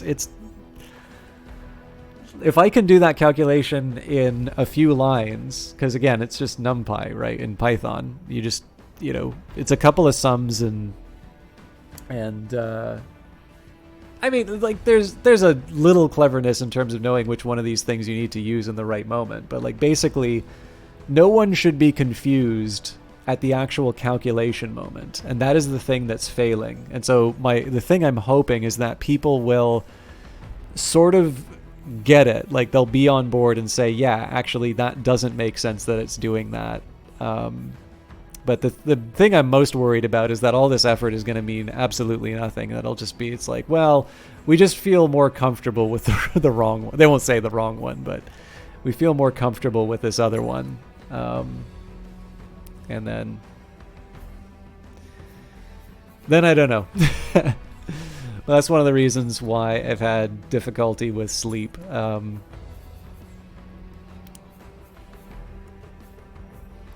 I've been putting in a lot of extra time to just check and double check a lot of the stuff that doesn't make sense, and there's only so many times. Oh, you know what? I think I misread one of the types of damage.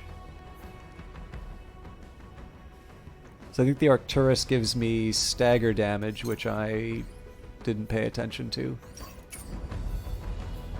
Anyway, sorry. You were being pleasant. You were not actually asking for information. I apologize.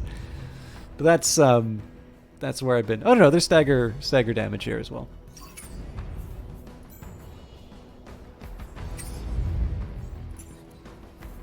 I don't know. I feel like when I get this thing, well, like when I get this project delivered, I'm kind of hoping that's an opportunity for a reset, because I'm sort of feeling, I'm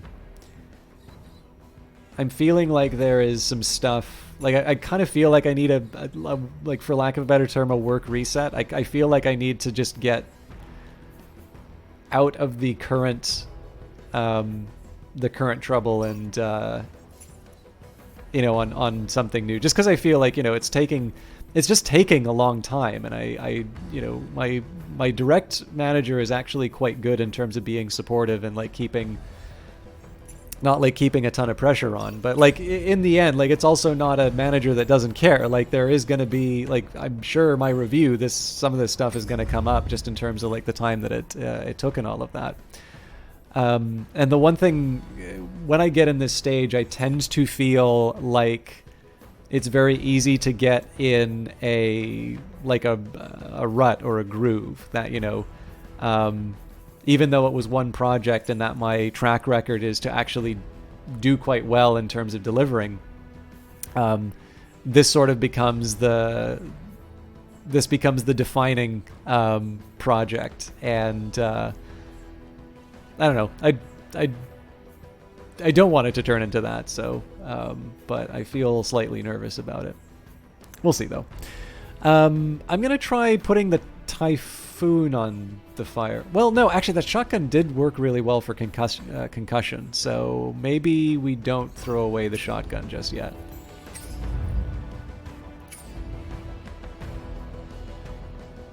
Yeah, you know what? First of all, let's see what we're up against. So they're all in the corner here. It's liberation, so approach an occupied civilian outpost, eliminate all hostiles with a balanced team, taking care not to incur too many casualties. Okay. Yeah, I feel like there's something better I can do with the team, but I'm not quite sure how I'm going to rebuild everything, so...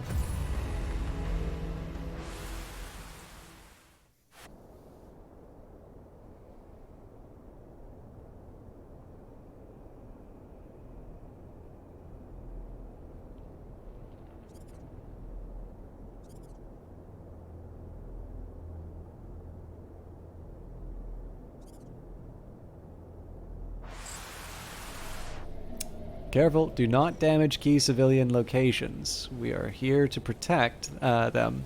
Okay, so I wasn't paying attention. It does look like we're surrounded. So it's not just this corner here. Now, it said protect the buildings, but it doesn't actually look like there's any actually designated as such. So, next thing I'm going to do is just take a look at the different mechs that we're up against. So, we've got the Incendiary Splitter, experimental shotgun firing incendiary ammunition that heats up targets on contact. Attacking enemies during heat-generating actions can cause overheating damage.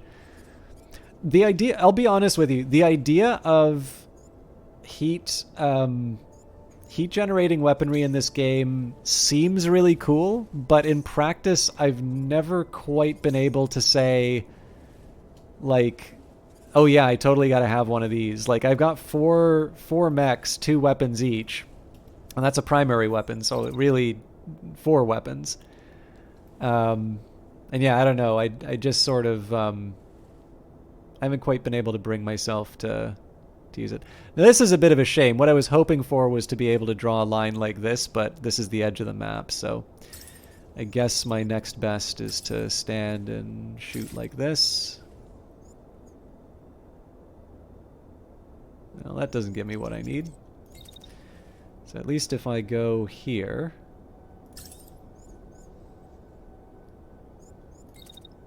I mean, I get shot at it and damage. That's no good, but at least the tank doesn't get me. Okay, so if I run in like this...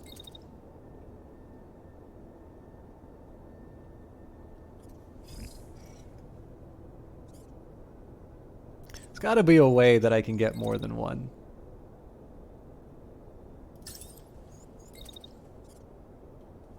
Yeah, looks like it.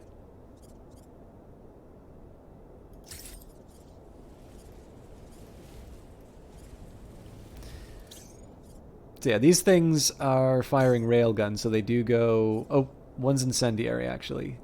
So they do go through walls and units. This is a unit with a heavy launcher.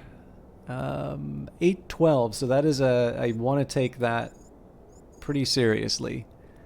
And it's actually got a really tight optimal range on it too, so... here's what I think. I walk in while it's... Actually, I'm going to walk in and then dash while it's launching.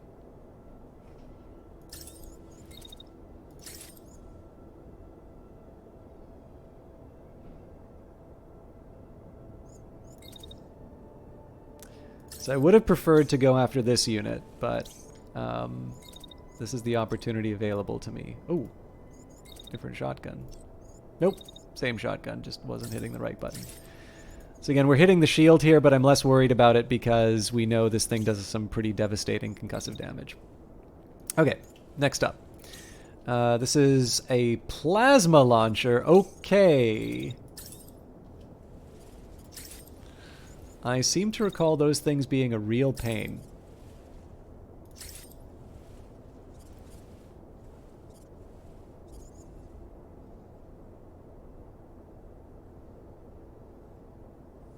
Okay, so that railgun is going to go through one set of buildings. So what I'm going to do here is...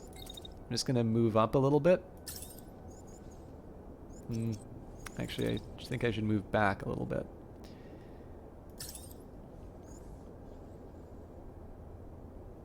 This is just to try and maximize the number of things that are going to be shot through. Okay.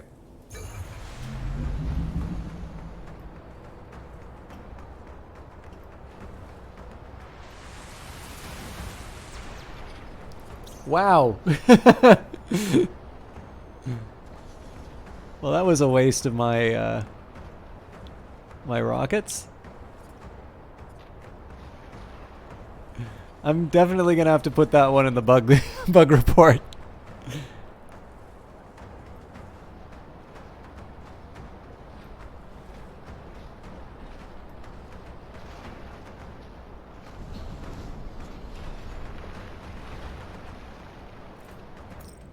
Actually, it did occur to me that I have a pause option, so Oops.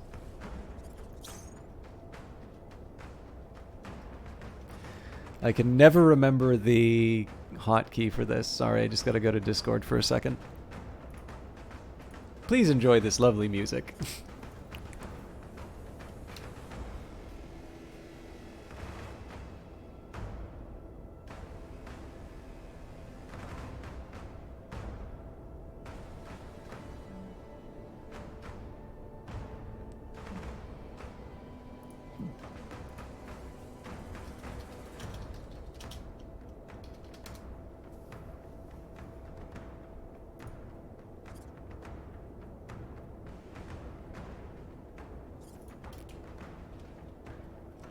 Definitely not Shift Tab anymore.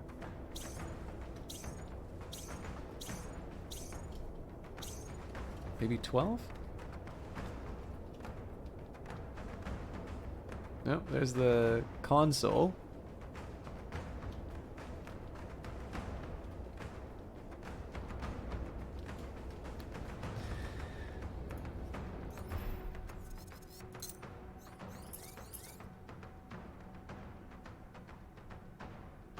Alt B.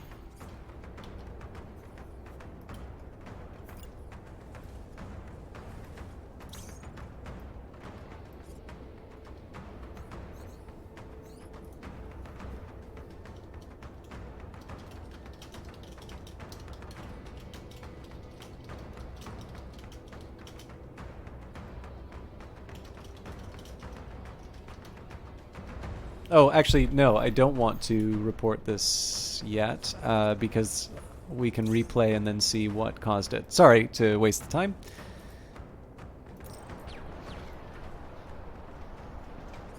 That's a lot of concussive damage. I'm gonna have to deal with the... I'm gonna have to deal with the railgun pretty much immediately.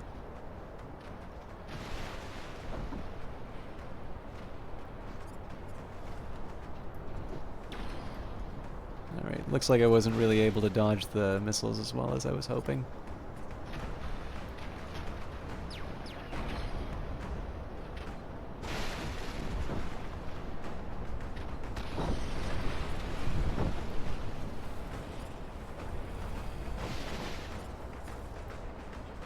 Sorry, I should have been paying attention to that.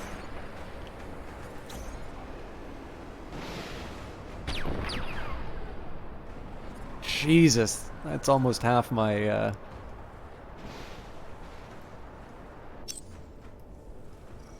Okay, that's a lot of heat, but we made it.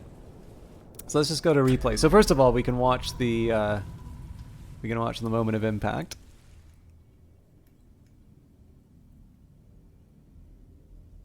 Nice work.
This probably doesn't count as very...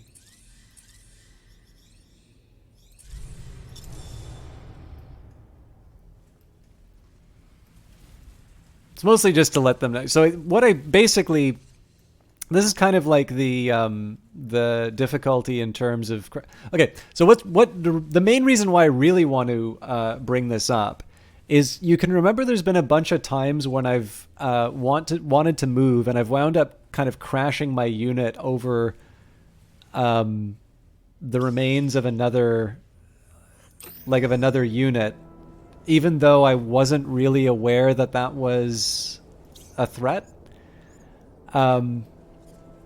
And so basically I kind of feel like basically, you know, it's clear that I don't think it's just in my head. I do think that the game didn't properly report that I was going to trip over that target. Now this is regular terrain, but it is still something that the plasma launcher can blow up on. And so I think the same thing that caused the AI to say that it was fine to fire this weapon into a stationary object that would have definitely hit it with the splash damage, I have a feeling that probably the same thing is what's causing the UI to sometimes tell me that I'm not necessarily going to be able to crash into the, or that I'm not necessarily going to crash into the enemy. I don't know because, you know, I'm not the one responsible for this game, but it seems like the kind of thing that can probably help with some of the sharp corners I've been bumping into. Okay, I suspect this unit's going to take a bit of damage. Oop.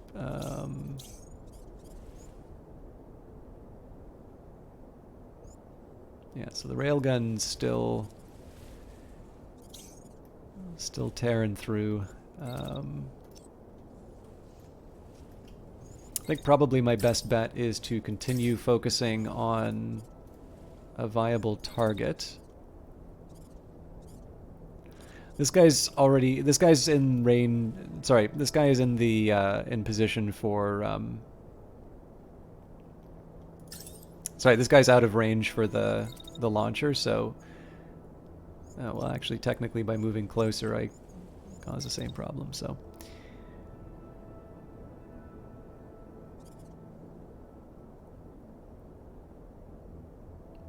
It's again trying to put some buildings between me and the enemy to have my best shot at surviving, and then I'm gonna run around the other end.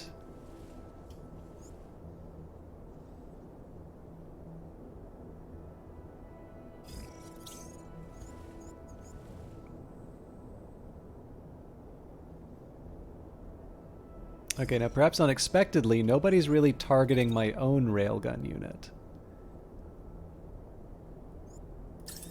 Now if I do this, I burn up.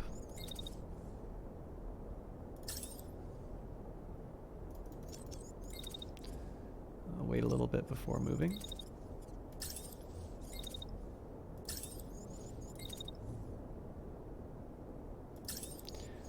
So I'm not like over the moon about having to wait to do these shots.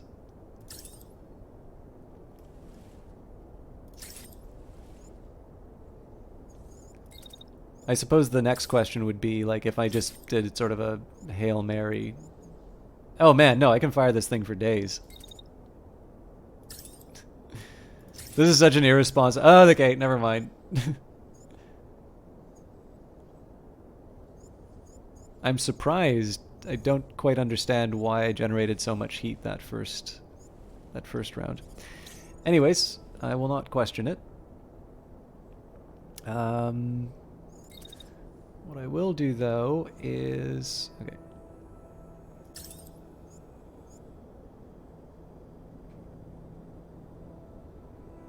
They're gonna lock me down to the end of the turn. Fair enough.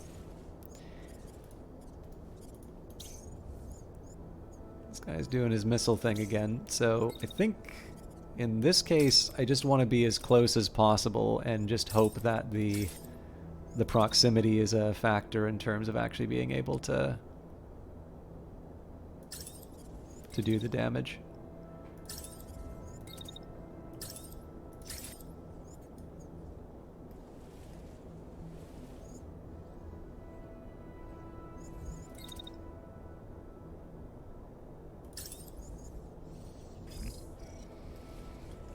Okay. A little less exciting on this side of the map this time. Yeah, there's another one of those crashes. That's gonna be really painful, actually.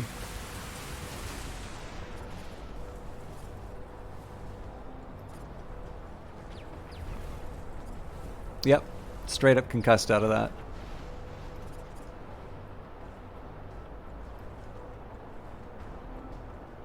And it's hard, right? Because like we just went into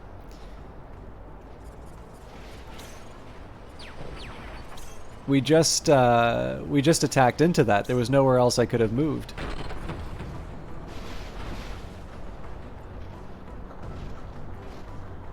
Okay, so we're growing the distance just at the time we need to, I think. Good concussive damage. This unit's kind of close to being knocked out, though. Oh, wow, we already lost the left arm.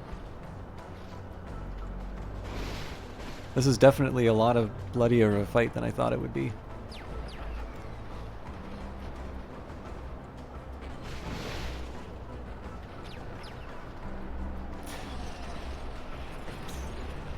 Okay, so this guy's almost certainly going to eject. Yeah, good.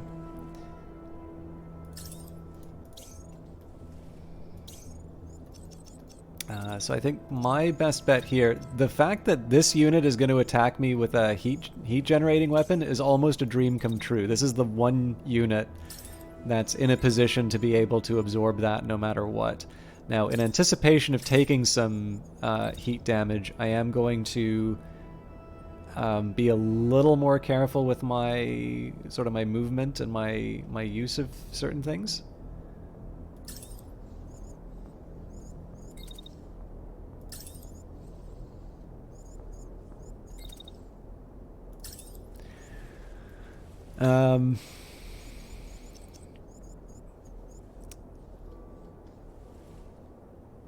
Okay, they're still coming after me, so...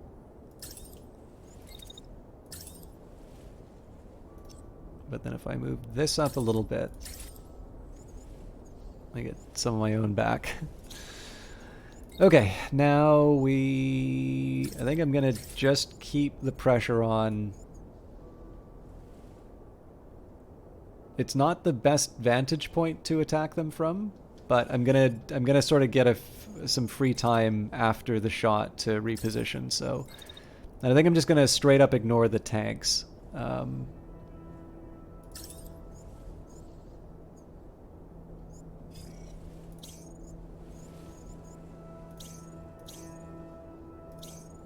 Okay, let's see how that goes.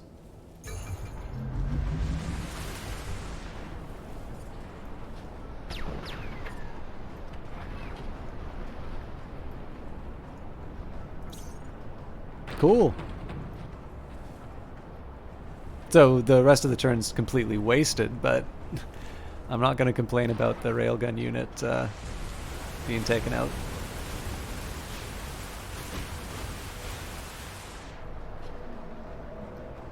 Yeah, so there's definitely some heat being built up on this. Actually looks, yeah, this definitely looks to be how they're planning on making this work. So I'm actually going to give them... I'm going to do something a little unexpected here and run around the edge, and that's just because they're going to be running... They're actually moving in the opposite direction.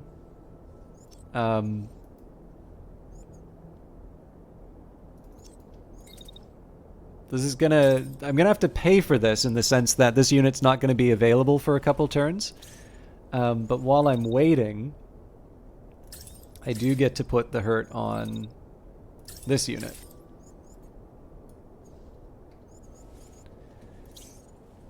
And then as a follow-up,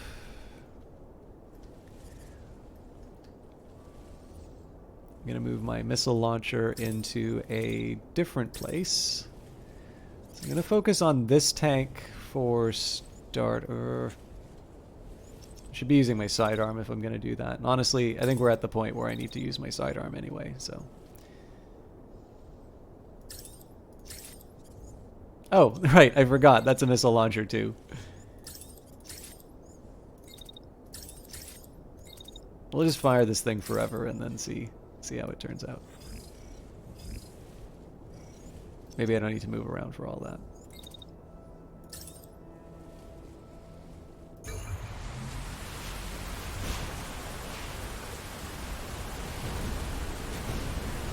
Okay, they're out.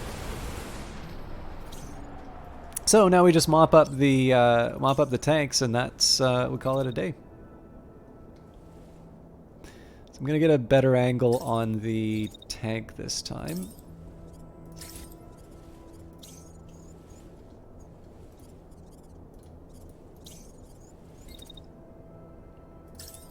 The railgun was the real playmaker on this one. That actually works really well for us because it's just outside of the...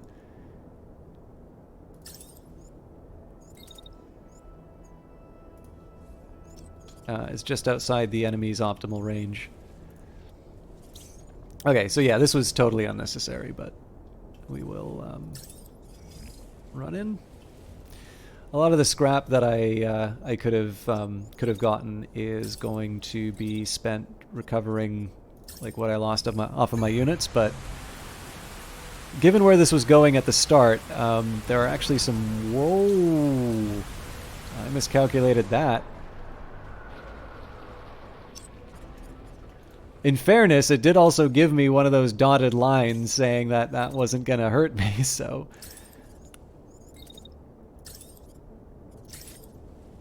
I don't know how I feel about that. I'm going to be shooting over the concussed body of the unit.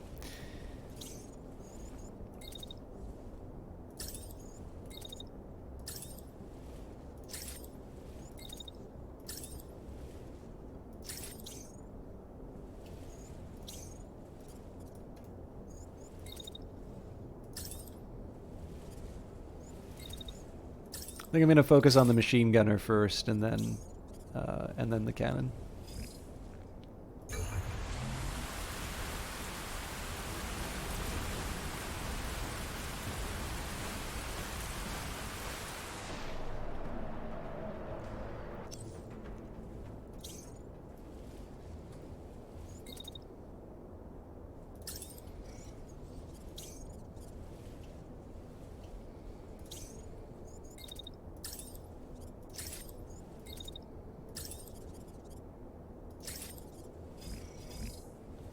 At this point, these are really more so because I can than...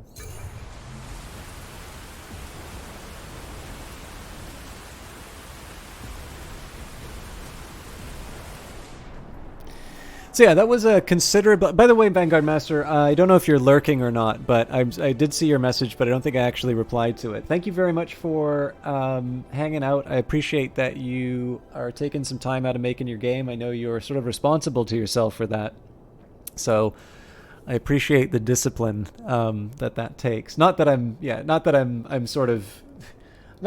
compelling you to like shirk, but I just sort of know it's easy when you're doing something for yourself that, you know, that marginal bit of relaxation is really easy to creep in. So okay, cool. Yeah, sorry. I meant to acknowledge that, but then I kind of got in trouble. Okay, so yeah, 75 of our scrap went into recovering what we lost. Now, fortunately, we've got a few parts that are intact. I'm not going to use the tower shield. So then the question is... Okay, this thing does 812, so we'll scrap that, and... I mean, it'd be nice to try and take this plasma launcher, but not at the expense of some scrap. Okay, so that's our salvage. I'm definitely not going to want to be in overdrive. Now let's just take a look at my pilots. Okay, so sorry, units are one thing, but my pilots, yeah, 47 on hotel. So, but you know what? I'm gonna burn the boats. So I'm going to do experimental assembly. Now the reason I'm doing experimental assembly here is that this is going to be what unlocks my ability to build rare parts. So when I feel like I'm at a point where I'm not able to upgrade my units to a point where I feel happy with them, the experimental assembly is going to be what unlocks the real benefit to the brigade. So we'll start with that. Eventually we'll do parallel printing to be able to also speed things up. But experimental assembly is basically Oh, actually, also it turns out that it helps out with repairing, so that's kind of nice too. But this is going to be the thing that essentially allows me to. This is going to be the thing that allows me to like build the best gear and really customize the brigade. Now, the cost to that is that I don't have 200 scrap to get a pilot back. Buried treasures. After the fight, your team performs a routine sweep of the area. You notice a group of scouts huddled around some rubble, talking in hushed tones. When one of them spots you, they all stand to attention. Commander. At their feet is a container, its casing caked in dirt and dust. It looks old, but otherwise intact. We found it jammed between some books and tools, explains the scout. What should we do with it? So we can open it, we could store it. We think we already have a closed box. We did open it last time, but we do actually need the gear, so I am going to do open just in case there's something cool in here. Ah, that's right. Lucky Lager. Whoa, hey, check this out. A group crowds around the container you found. Inside, you see several expensive-looking bottles, their labels slightly worn and their caps dusty, yet remarkably intact. Oh, this is the good stuff, Commander, remarks one of the techs. He holds a bottle up to the light and whistles. You know, the factory that used to make this stopped operations years ago? This is probably worth a lot. A scout snorts. Who cares how much they're worth? Just crack it open. So, I'd like to do this, but there are definitely ways that I can... Like, so it's kind of neat the way that the way this event works is like you can have the good stuff and it will definitely improve your pilots. But if you wait for a special occasion, it's really worth it. Now I haven't really had anything to drink for a few years now, but is this how this works? Do drinks taste better when it's a special occasion? Because whenever I've been drinking, it's usually on my own anyway. That's not entirely true. But, I don't know, like I definitely would get things for a special occasion, but for me it would not necessarily because I had it, like, the occasion was the time at which, you know, the good stuff would be good. Or, sorry, I don't mean to say, the occasion was not the necessary condition, the occasion was what justified the purchase of something that is outside of what I would normally have access to. Anyway, savor. The problem is I actually have a lot of fairly nice whiskey in the apartment, which I'm not using at all. Maybe I can like really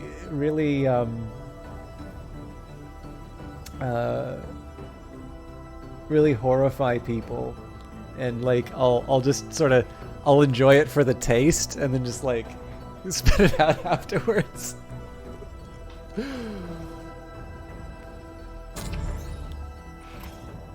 Nope. I didn't mean to do that. So we're cruising because we want to repair all of our mechs. Oh, that's not entirely true. Actually, I had a bit to drink in Vancouver. Normally, though, I don't.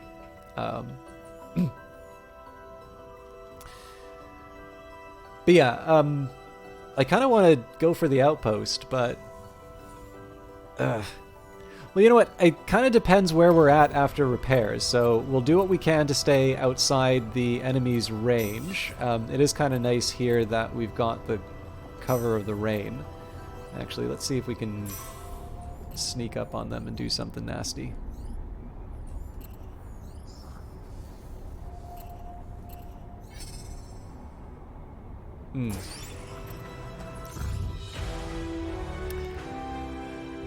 I'm actually going to disengage for a second.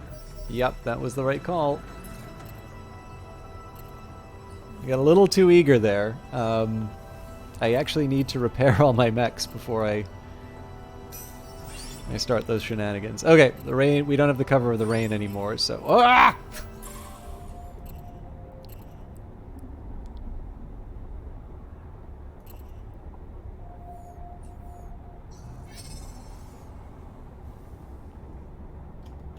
Looks like there's a few designated objectives now. But now we're ready. Other than the fact that my pilot's short. I am going to take a quick second before the before this mission. This is going to sound weird. I am actually going to make some tea, but it's not going to be caffeine. Like I'm smart enough to know that if I make myself a cup of tea, Like I'm going to enjoy another 3-hour sleep. But what I would really like, it's quite cold. It's been cold all day, and I am I'm stubborn enough not to turn the heat on, but I'm enough of a wimp that I'm actually feeling a bit cold even with the blanket. So I would really love something hot to drink that's not caffeinated. So I'm going to take a quick second to make a cup of tea, or at the very least, maybe I'll put the kettle on and then we'll try and I'll go through the usual setup. I apologize to those of you. I know I've probably been screwing up the stream today, but I will be back soon. I will very briefly run ads, although if you are not yet, if you don't have an ad blocker, please just I don't know, go away for 30 seconds. Sorry, 1 minute. Anyways, I'll be back as soon as I can. But I think I need something a little warm before I keep going. So see you all in a little bit.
Okay, tell you what.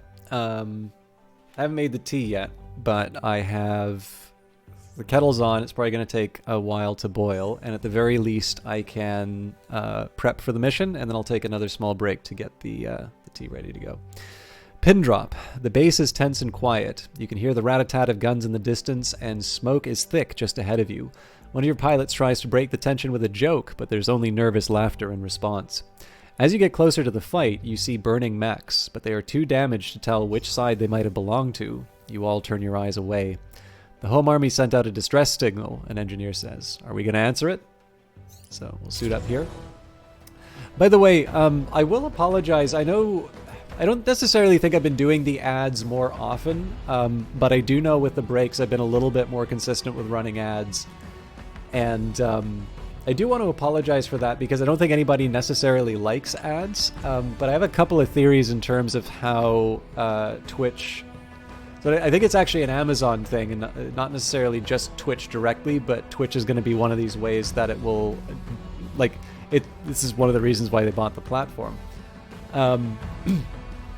For those of you that don't know, you'll probably have noticed that Twitch has been getting really aggressive with pre-roll ads. And so one of the things that they do is if you run ads for 20 minutes or thereabouts, there aren't pre-roll ads. So basically it just means people can kind of come in and enjoy a little bit faster. And one of the other things that they did was they increased the amount that you can get from ads if you enable, I think it's like a certain number of ads like every 30 minutes or so. So kind of like what you'd see on television. Now, this drives me nuts. I actually have a couple people I watch who've enabled that, and I totally get why. Like, this is how they make their living, so I don't begrudge them the chance to, you know, to get a little bit more of a stable income. But like, this is the thing where I'm enjoying a stream, and like all of a sudden I'm not having fun because in the middle of something that I was interested in, this this ad started playing. Which, you know, again, like, it's wonderful if everything is for free, but on the other hand, like, there are more and less aggressive ways to monetize stuff, and certainly Twitch is going for the more aggressive side of the equation. Well, I guess it's not an equation in that case, but anyways, neither here nor there. So the reason why I'm bringing this up is I don't like the idea of, okay, my share goes up a little bit. I mean, so first of all, you know, smaller channels, so like a percentage increase doesn't really mean that much for me. It probably will mean a lot if you've got, you know, like 1 million followers or whatever, but or viewers, I guess. It doesn't matter if people are following you for ad revenue. But actually, I've talked long enough to get my tea, so see you all in just a second.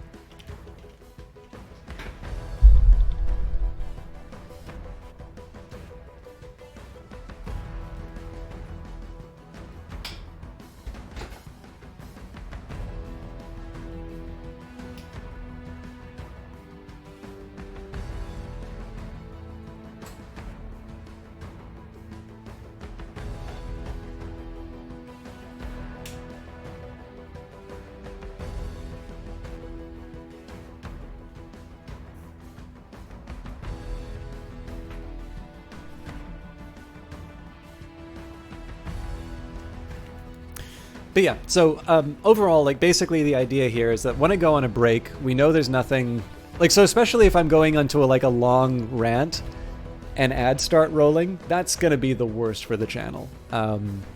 So I think the best way that I can sort of divide the new regime basically is to, when I know I'm going to be away, something like a tea break or whatever, you know, a minute of ads is a way that for 20 minutes people don't have to deal with the pre-rolls. I don't, unless they force it, I do not intend to sort of do mid-roll ads, and that's for anything. That even includes YouTube. So if you see a mid-roll ad on YouTube, let me know. It's definitely not from me. But I have a feeling here, and again, this is just me getting chatty when I'm tired, but my guess is, like, one of the big things that seems to have happened to a lot of tech companies is Apple's decisions to essentially sort of opt in to personalization. This is certainly what Facebook is blaming its losses on, or maybe not lot, but like it's severely reduced performance lately.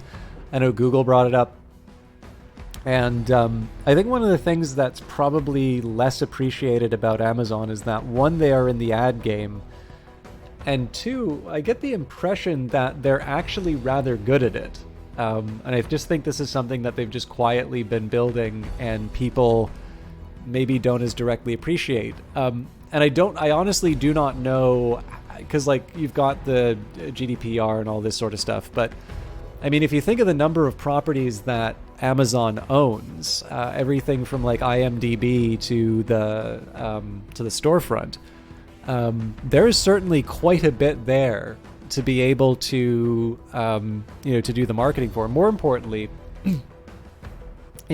there's a reasonable claim that these are things that can sort of, like, these can work well independent of the limitations Apple's put in. Obviously, if you're watching, like, there's still the problem where, like, if you, well, I guess, I don't know if any of that personalization stuff was turned on for Twitch. But yeah, in any case, I think basically what's happening here is that Amazon probably sees that they are in a fairly good position to be able to charge a bit more because they have sort of a plan B in terms of being able to connect people with a message to the, their intended audience. And so because I suspect the ad revenue is, something that is just an area in which they can grow, I would not be surprised if that's why things like Twitch and all of that, it's working a bit better. Because, again, just think of it, right? You use your Prime for your free shipping, but you also get a free channel on it. And why is that a good deal for Amazon? Because now they're able to connect your buying behavior on their site to, the types of things that you'll see on Twitch. And I wouldn't be surprised if probably they get a bit of an idea in terms of, how effective some things were, at least, in terms of whether or not you bought. I don't know. I don't work for Amazon. From what I understand, it is a very hard place to work. But it seems like, more ads is more money, right? It could be as simple as that. But I would have a guess that there's probably a very specific reason why. There's a specific reason why we're seeing more ads in this particular time. 2 handguns. Doesn't quite work for me. All right, so nothing for the wind. I'll start with the Ranger. So again, I think the body's a bit too heavy for this to be worthwhile. 17's not bad, so, the Nox upper isn't an overwhelmingly, bad, an overwhelmingly bad choice. We'd go from 22 to 25.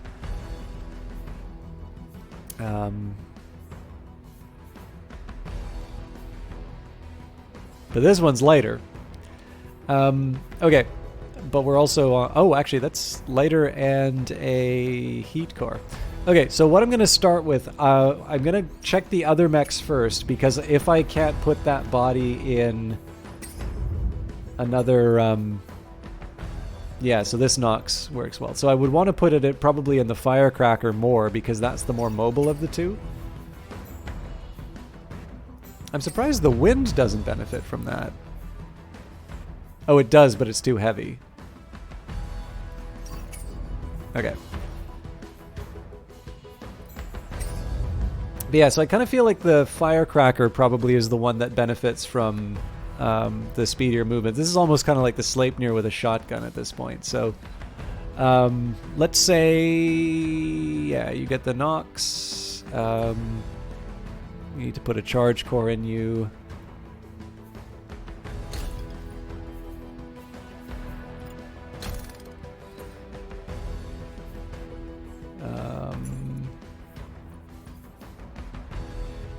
So it's an offensive system.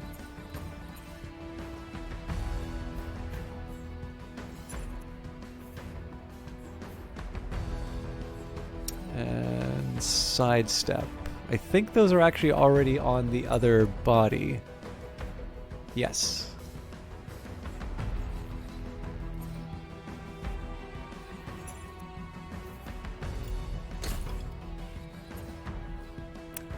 Okay, my speed's even higher. Now the thing is, the heat core, honestly, of all of the mechs, this one does not need the heat core. So I definitely want to change it back.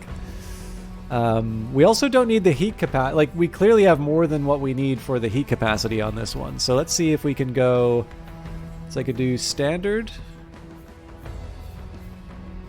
Standard would definitely be better than charge.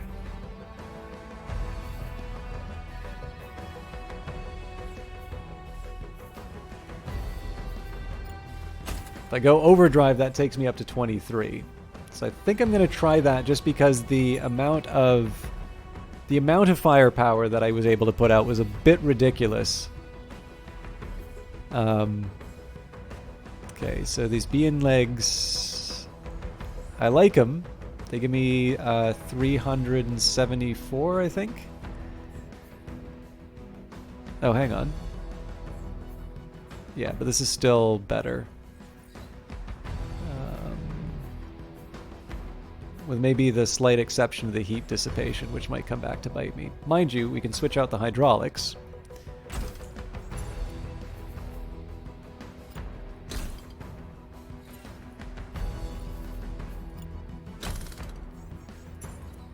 Okay, I don't think there's any improvements for the left arm, but we'll take a look.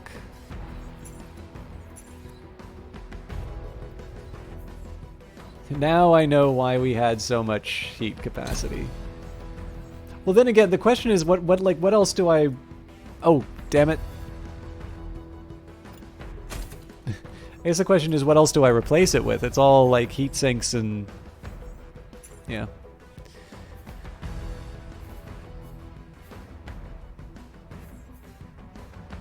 I guess I had the handgun?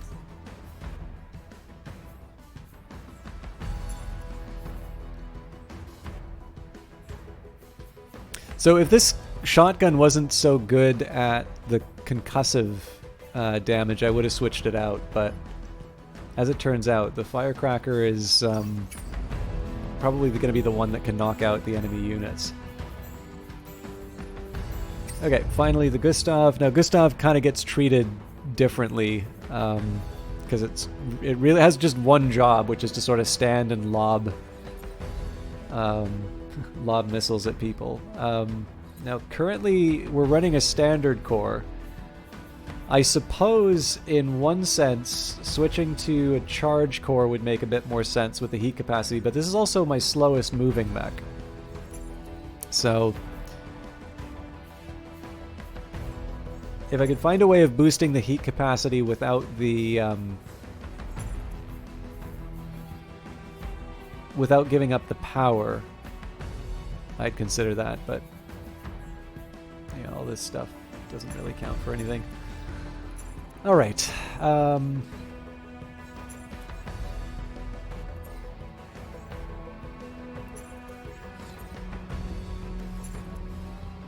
already put a capacitor in, I see, so yeah, not much else to work with. I do, however, have quite a bit that I can mess around with on this unit.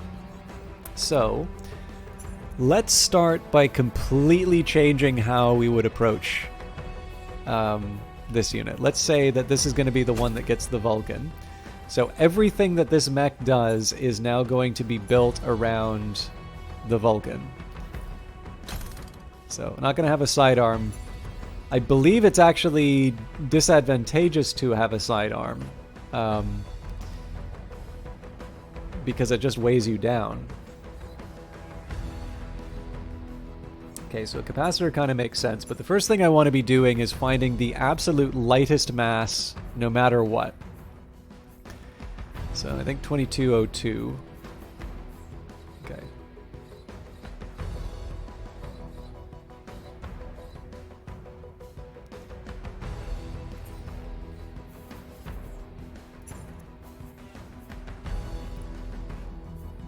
I don't have any lights anymore, huh?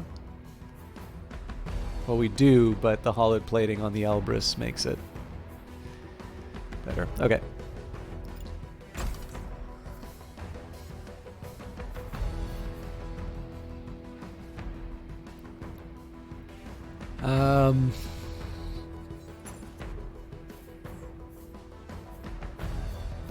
Again, right now I'm just looking to see what's the lowest mass I can put on the mech.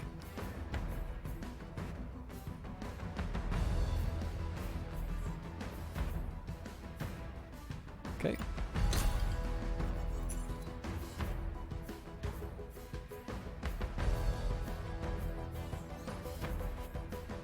I thought I had an 1199 somewhere, right here. The Tsubasa, yeah, it's alright. I have some standards. Okay, so it looks like the 12 is the lowest I can go. Okay, so that's already on its own. That's gotten us another 10 on the speed. So the next question is thrusters. So 1 power. I think that's as good as we're going to get. I think even a low guy, which we don't have, probably... Actually, I honestly don't remember. Charge core. Charge core boosts my heat capacity at the expense of some power. Now, I do need heat capacity for this absolute monster of a gun. So it says here 228 heat generation, so clearly... Clearly this number means something different from what I think it does. I guess the question is, am I willing to risk a pilot to find out?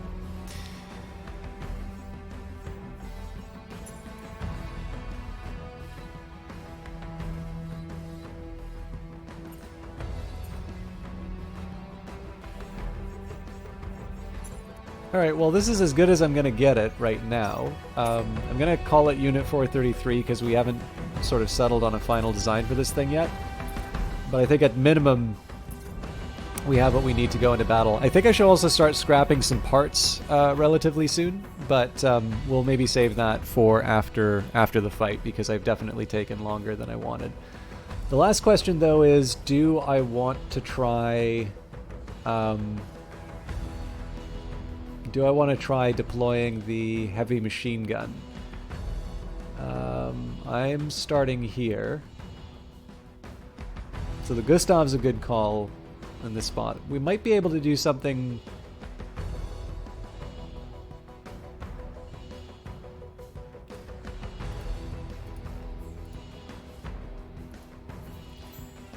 I think this time we'll drop the wind and...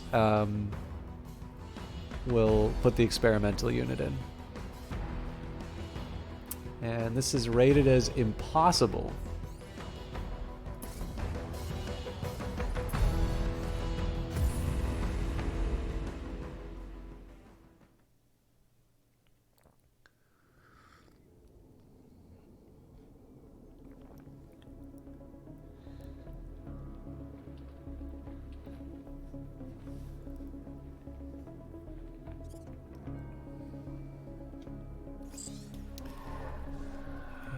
Getting negative IFF code. We've got hostiles in range. Engage at will. Reinforcements should be coming soon.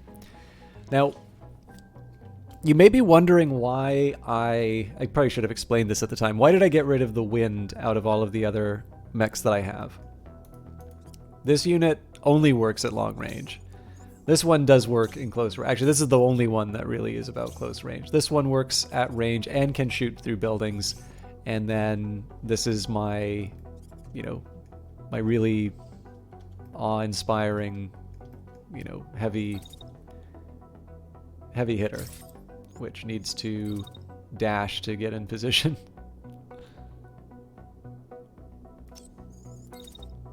It is absolutely appalling how many time units it takes to get this thing into position. But once you do, you get to do stuff like this. Maybe move that up a little bit in the timeline.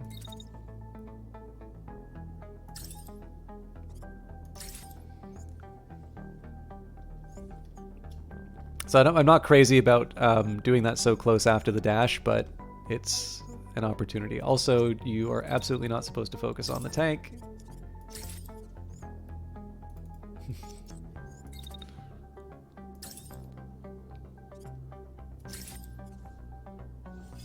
All right, so I suspect what happens is the counterattack comes from the autocannon, which means I'm going to want a unit in place to deal with that.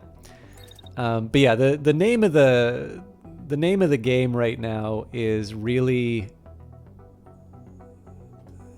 just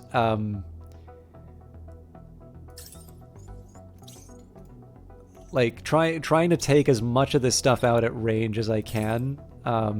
Before I actually really need to think about what I'm doing. So, we've got a unit with a machine gun, marksman rifles, that's definitely a high priority target to take out. Shotgun's not a big deal. It will be a big deal when they get in close, but I've got a couple turns. In fact, one of the things that might be fun is if the shotgunner starts charging the heavy weapon. So I think this is a pretty natural candidate for... Oh, hang on. This is the target of the shots. Okay. So with that in mind, I'm actually just going to go shotgun on shotgun.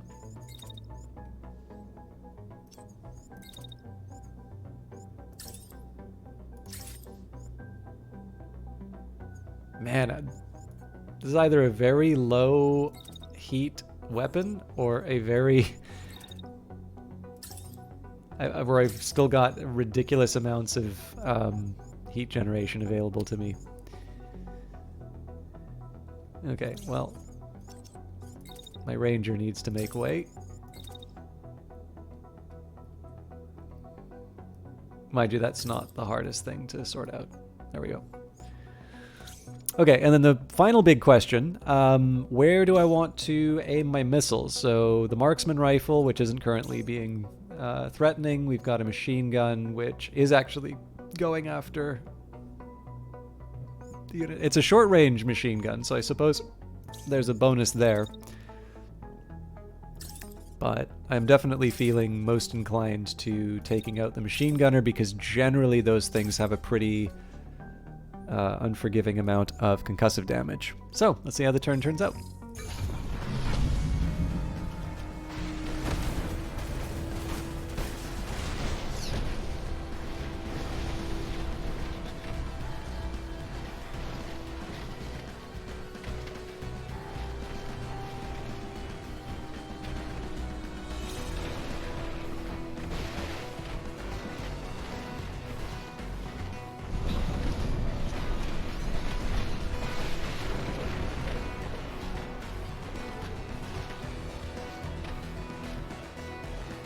So one drawback here is this unit is going to be exposed to this tank.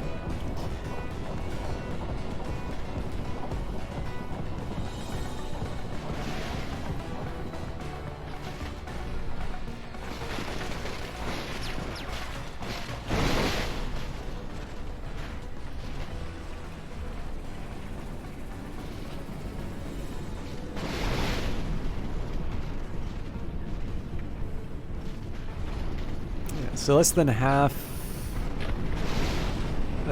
their concussive damage left after a round with the Vulcan. Actually, less than a quarter. All right.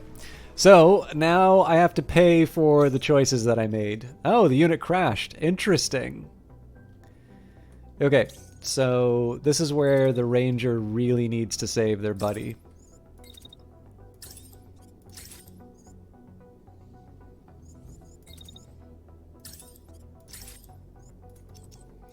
Now, these things are not exactly known for their mobility, so I am going to hold out the shot. I mean, there is the chance that we just take out the unit on its own there. But you'll see I'll spend the rest of the turn sort of trying to get away. But that's fine, because that's why we have the rest of the brigade. So I'm going to make a guess here that if this this mech is not taken out, it's darn close to it. In fact, there's a small argument to say that the Ranger should ignore the tank. Okay, how much damage does the tank do? Tank does 569 compared to the marksman rifle, which does 408. Oh, no, that's the SMG. 720. I actually think it's a better argument to... decisions. We're going to stay with that plan, but I have a feeling... this nagging sense in the back of my mind that it actually would be better to use the railgun on this unit, because that would take it out through concussion. Then we'd guarantee only one attack. As it is, I'm sort of hoping that this railgun attack is going to be sufficient for the tank. Make a slight adjustment here, see if I can... tempt fate. I absolutely cannot, so that was not the right call.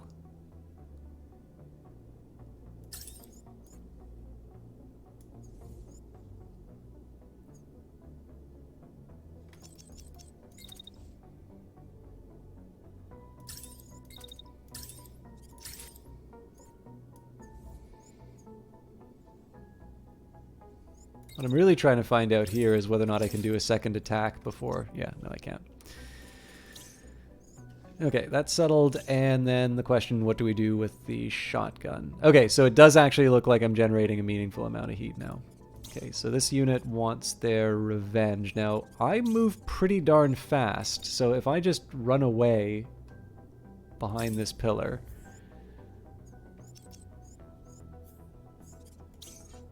Yeah, I do not have the weight to go running after that. So depending on how quickly that thing fires, I may, like in the time that it takes to travel to the unit, I may actually be around the corner. I shouldn't bank on it, but if the game wants to be nice. What this also does is opens up the possibility of taking out this. So here's what needs to be true for this attack to work. If this unit has not been knocked out by the Vulcan, then they're going to move up, and then that means that this concussive attack will be effective on them. If they're not, then it's just going to hit the wall and I'll feel like an idiot. But in this case, just because this is a pretty precious unit, both in terms of the fact that they haven't fully recovered from their last time they got knocked out, but also because they've got a really good weapon, which is really easy to take out. I wanted to, just have that insurance policy. Also, again, I'm turning my back on the enemy, but they're going to be hitting a structure. So, oh, this wasn't even a question.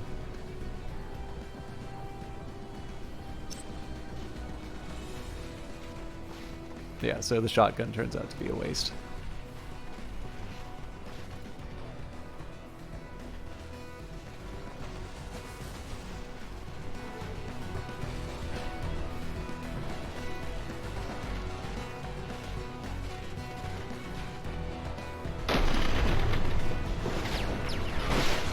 Okay, yeah, got a little on the back, but... Wait, did we really fire these at the tank? That has to be a mistake. I was definitely intending it on the machine gunner. Yeah, that's a real shame, because that would have been a nice spot to hit him in.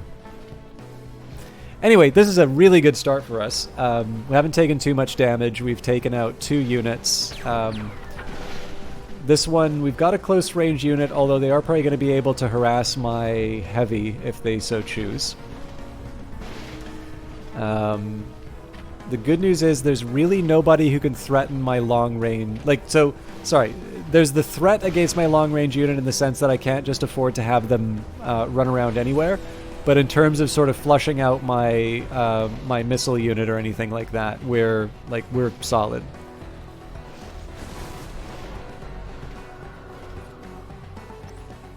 So let's see what we can do with the rest of the turn. Okay, so nobody's targeting the heavy. It's also at full health. So we'll get up on a hill. Now, unfortunately... Oh, no. I think I'm targeting the wrong thing there.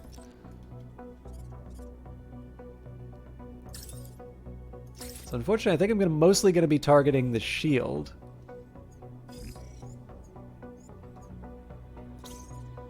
But it gives me something to work with. Let's get you back on missile duty. It would be nice if I could fire more than one of those a turn.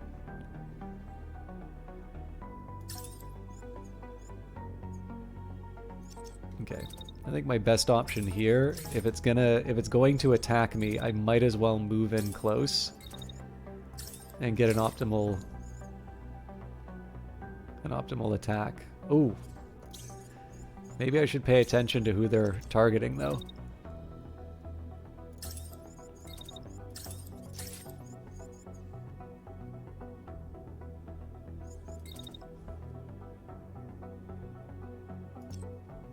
I think I need to vamoose. I don't even know if that's really gonna fix it. Like, it says that the building's in the way, but I actually think he's gonna shoot over those. But we've got our backup with the Vulcan, so let's hope that that turns out. Now, I could do an all hands on deck against this guy. Actually, I wonder if I can get away with 2 shots. So if I start with 1... What?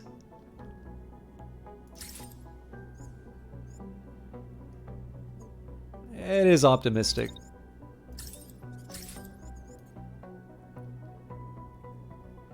Yeah, I hate crossing over the turn, but I will. Alright, let's see if this works.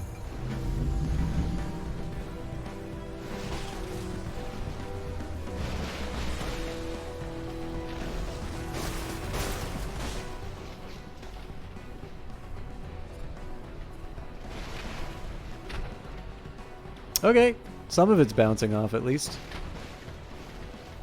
But I could really use some help on taking this guy out. Oh, that's no good.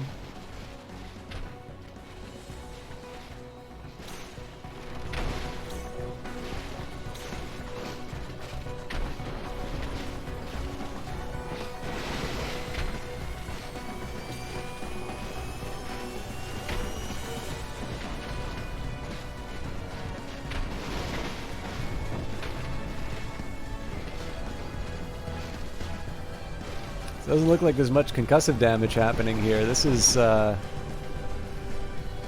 this turn is not working for me.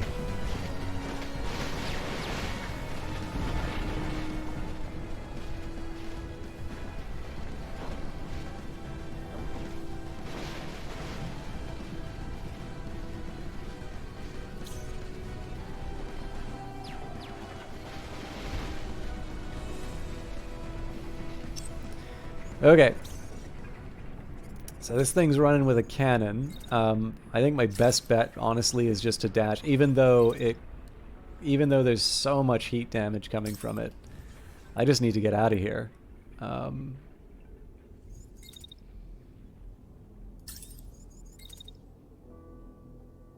I think we'll actually wait out the turn on that. Okay, let's think about what else we can do. So this unit... Man, that basically just shrugged off everything we just threw at it. Wow. I did not think I could do 2 back-to-back heavy shots like that. That's impressive.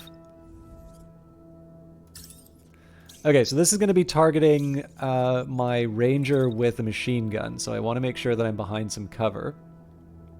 Fortunately... I think I can get a proper angle. Yep. It's a little out of range, but it keeps me protected. Oops.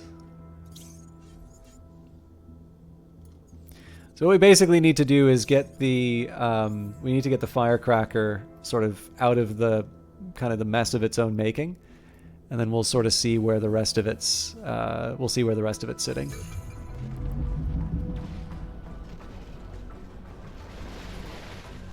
Okay, well that's nice that the pilot's knocked out.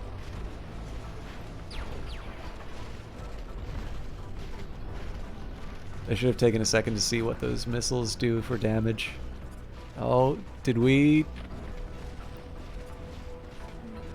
Looks like we got pretty lucky there. And actually, now that the shield's not protecting it, it looks like we might actually be...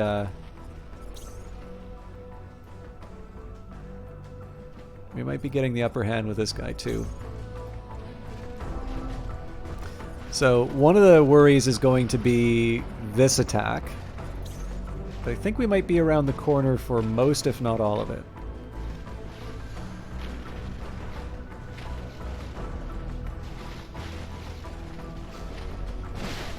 Okay, again, a little bit on the end, but not enough to matter. I think they actually did more damage to their ally than me. Yeah, so if we can get through the shield, we're great, but they're definitely picking the right spots to move.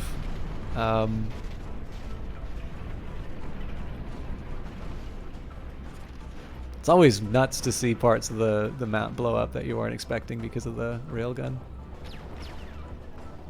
Alright, so sadly they're moving, so that's gonna sort of shrink the effectiveness of the heavy weapons, but we've got missiles coming in, which should help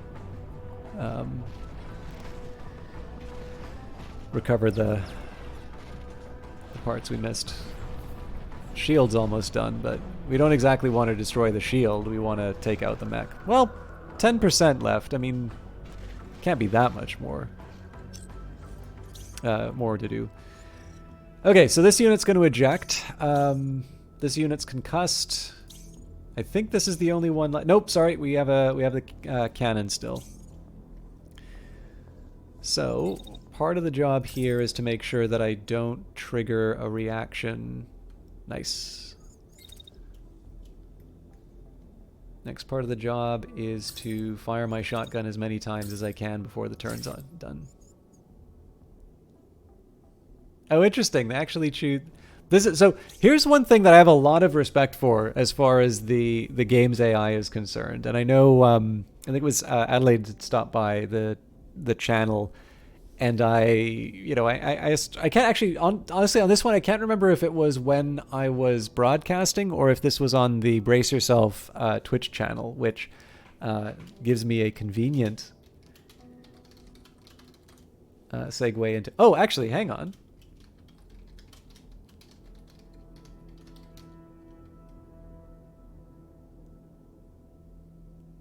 I thought there was a new shoutout command that Twitch introduced. Am I losing my mind?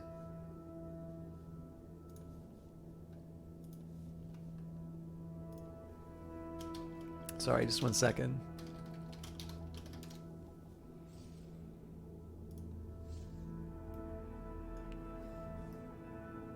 New feature called Shoutouts on September 27th.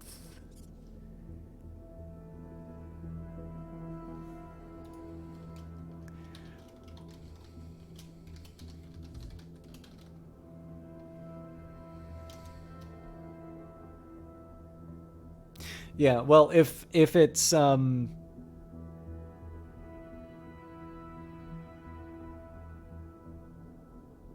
so as a heads up, we're rolling this out starting today. If you don't have access immediately, you should get access soon. So it may be that that's not enabled for me, or I've been identified as the notorious troll that I am.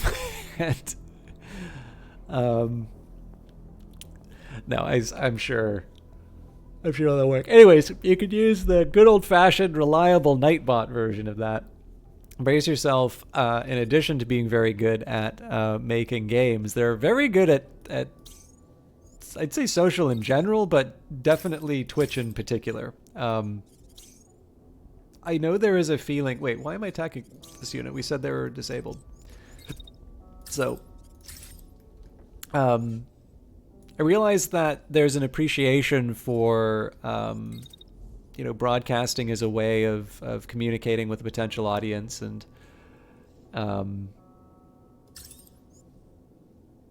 how getting streamers is sometimes a strategy that that companies will employ to make it, basically. And there's nothing wrong with that, but it's also definitely true that some people will also do their own Twitch. They'll share their game development on Twitch, and a lot of them can be very fun to watch. But if you're a game developer, and I have sorry, as you can see, tired. What I mean to say is that sometimes the game development channels or developer channels are often fun to watch if you are a game developer, not necessarily if you're a... Let you get your notepad. I don't know if this is one for the notepad or not, but it's definitely something you can... I mean, I've kind of already recommended the... Oh, am I not coming through? I might have just been... I just adjusted my mic, so maybe I went a little far away. Are you sure that's not on your end? Because I'm just taking a look at my level. If I can get a second just to verify the audio, because I'm actually looking at the levels, and if anything, I'm near the max on my mic. Okay, this is good now. Okay, cool. Yeah, I don't know. This is worth mentioning, I think. Totally not your fault.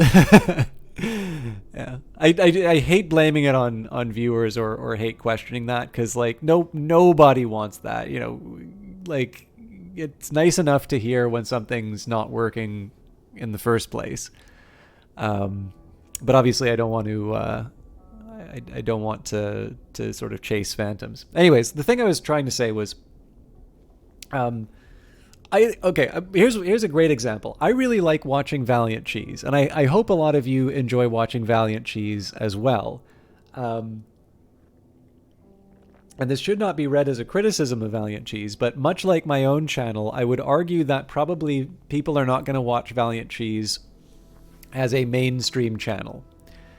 Um, by which I mean, this is not going to be the sort of thing that you just casually sit down and say, oh, I'm gonna sit down and like this is gonna be my my evening entertainment tonight, unless you are a game developer, right? In that case, that can be a lot of fun to watch. Another example of this that I would take is the guy who runs leechess.org, so the free chess website. It's a really good website, by the way. So if you haven't checked it out, I would definitely recommend doing so. But I watched this channel, and they actually they did something interesting. They took a photo of themselves and put them in the bottom right hand corner and made it blink every once in a while. But so far as I can tell, there was no microphone. It was just music and watching them code. But the thing there is, that's interesting to watch because it's a big and very impressive website, and you may want to watch that kind of development on it. You can look at someone like Jonathan Blow, who is both developing his programming language for games and does occasionally play games. And there will be kind of extended periods of silence, but he's also someone with a certain amount of sort of technical knowledge, and it seems like his audience really enjoys being able to talk about more deep programming ideas. I sometimes get the impression that some people like to show off in that channel, but this may just be my lack of understanding on certain concepts. So like if you ever took a data structures and algorithms course and didn't like it, you are probably not going to like the conversation. It's not that it's just talking about like data structures all the time, but it's just that sort of stuff, those sorts of gnarly internals that can sometimes be that matter a lot for games because of their ability to to render things in real time. But, we're in this wonderful case now where Epic, Unity, Godot, all these different companies or organizations are providing the tools that don't require people who want to make games to necessarily have that knowledge. So yeah, what I mean to say by this, right, is that if you want to sell a game, I get this impression somewhat that social media engagement is sometimes like, I did this tweet on game dev and look at the 500 people who liked and retweeted. Now, those are good Twitter metrics by my standards, right? That would probably be more successful than any single tweet that I've ever put out. But if it's all game developers doing that, how many game developers are going to be buying your game, and how many game players are going to be buying your game? And again, there's a subset of people who are going to be interested in watching the development of the game, and those are going to be people who, sign up for Kickstarters and who sign up for... And again, by the way, I don't know what the hell like it takes to be successful in these industries. I hope that's implicit, but generally kind of what I've observed, let's say. You can get seemingly good metrics, but you're maybe optimizing on the wrong thing, right? If you do a tweet that's widely circulated in game dev Twitter, and hopefully not one that's you being very ignorant, like the one student who was talking about the visuals of Grand Theft Auto. I'm sure developers like to support developers. I'm sure they enjoy playing games as much as the next person, but I suspect that if you've only targeted fellow developers, you may not necessarily be making the costs back. But the thing is that, it's a little bit like when you're writing and people say, like, write what you know. I know there's some back and forth on that advice. I think what that piece of advice has probably become less useful because we've just tortured the definition of what you know so much. So I know nothing about intergalactic war, and yet it is possible to write a science fiction. I do not think anybody who's written a science fiction, story has has written about a war between two galaxies. Oh, that's kind of your problem is on Twitter. Most of the people who seem to look at your posts are other developers. Well, this is a big challenge that I sort of have in terms of saying this, is that there's tremendous amounts of nuance to pull. And again, you already know that I have not shipped a game other than sort of riding on Cheese's coattails for supply chain. I have nothing really at stake. I have a couple of companies that I have shares in. Not a meaningful amount. If I were to liquidate my entire position, you would not notice it whatsoever in financial markets. Mind you, I think there's only a few people for which that could be said anyway. There is also a tremendous amount of benefit in terms of networking, right? And this is both in terms of, having people who understand the situation you're in, people who are potential mentors, people you can, interact with and get good ideas from. There's lots of value in terms of being connected in these groups. But I think there's also some value in being able to distinguish the two worlds, that posting something... So if you post something that gets a lot of likes and it's all fellow developers, that's good for that set of things that I talked about, right? You're hooked in. People are paying attention to what you have to say, and that's, I think, something that a lot of people want. I mean, I want that, right? Like, I'd be happier if my blogs, for instance, got more reads. But it's also not something that is just an overriding concern for me to a point that, like, I don't consider any other enjoyment. Like, I'm going to enjoy writing even if nobody reads it. That's just, that's just kind of how I'm wired in this case. But I'd be lying if I said I wouldn't like to have a larger audience to share that stuff with, right? But yeah, like the thing, I think, and like, just to give you an idea, actually, this might be relevant to what you were saying about other developers liking your stuff. Like, there are a couple of people who are known for their writing who have said either in private or on social media that they've liked an article that I've done. Now, what I should take from that is, what were the qualities of that article that, are lacking in some of the others, because I think there's always room for improvement. But, sometimes it's nice to just take the W and, and feel good for a little bit, right? But to bring it back to the topic, like, the thing is that it's a little bit like a saying in marketing, which almost certainly is not true. Like, almost certainly was never said by a professional, but is still a fun idea to play around with. It's, I know I waste half of my marketing budget. I just don't know which half. And, this is something that we were talking about in terms of advertising before. A lot of modern advertising is very much about being able to sort of at least build a profile of a customer, if not directly micro-target their interests. And so if you have a game that you think game developers are really going to like, and you think there's going to be a very high preponderance to buy that game, your game, then yeah, a market strategy built around that is probably not a bad idea, right? If it's like a 99% success rate, you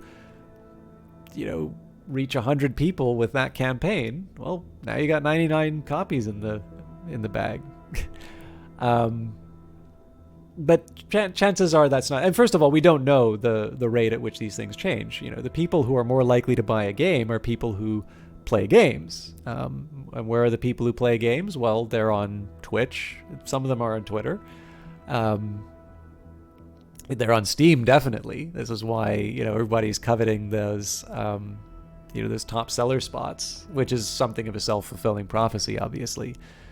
But again, it's just a question in terms of knowing, what your message is for or what it's intended to do. So if you were to take 500 likes for a game development post, and see that as a marketing success for the game itself, it may be something you want to apply some sort of a discount for, unless you really feel that the game development community is going to be a very large part of the target market. And again, just to be clear, this definitely was not intended to be giving advice to anyone. This is more just me sort of offering thoughts.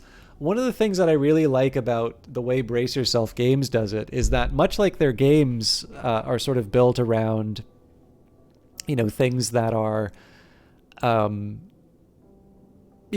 a wide appeal. They've got a fairly well-defined idea about who the game is for, and why it's fun and why people are going to pay attention with very little prior knowledge about it. Their Twitch channel also is very much in line with what I think is consistent with a popular Twitch channel. So first of all, they're all quite entertaining to watch as people. But they also do some tricks which are really good for starting streamers, or maybe even established streamers. Maybe I would be better if I did this myself. But they usually have more than one person on the broadcast, and this is one of the things that will remove the extended silences. There was somebody who I hosted recently, and again, because this isn't necessarily a positive thing, I'll not mention the name, but they ran into the problem I sometimes run into, which was they really got into the game, and after a while, this is the heavy here. After a while, they stopped looking at chat.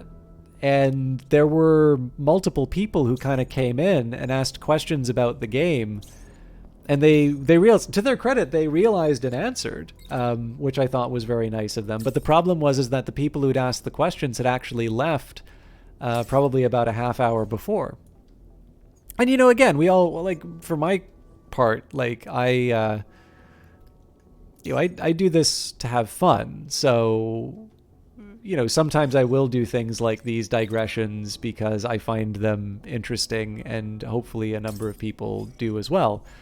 But when Brace Yourself streams, they put on a show which I think is comparable to,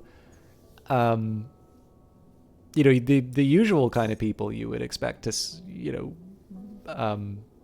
I think the quality of that they put on is equivalent to what you would see on sort of a mainstream Twitch channel, and be able to point to people and say, this is why people find this sort of thing interesting. And again, I have a suspicion that they probably are a bit more successful than other game developers in terms of being able to,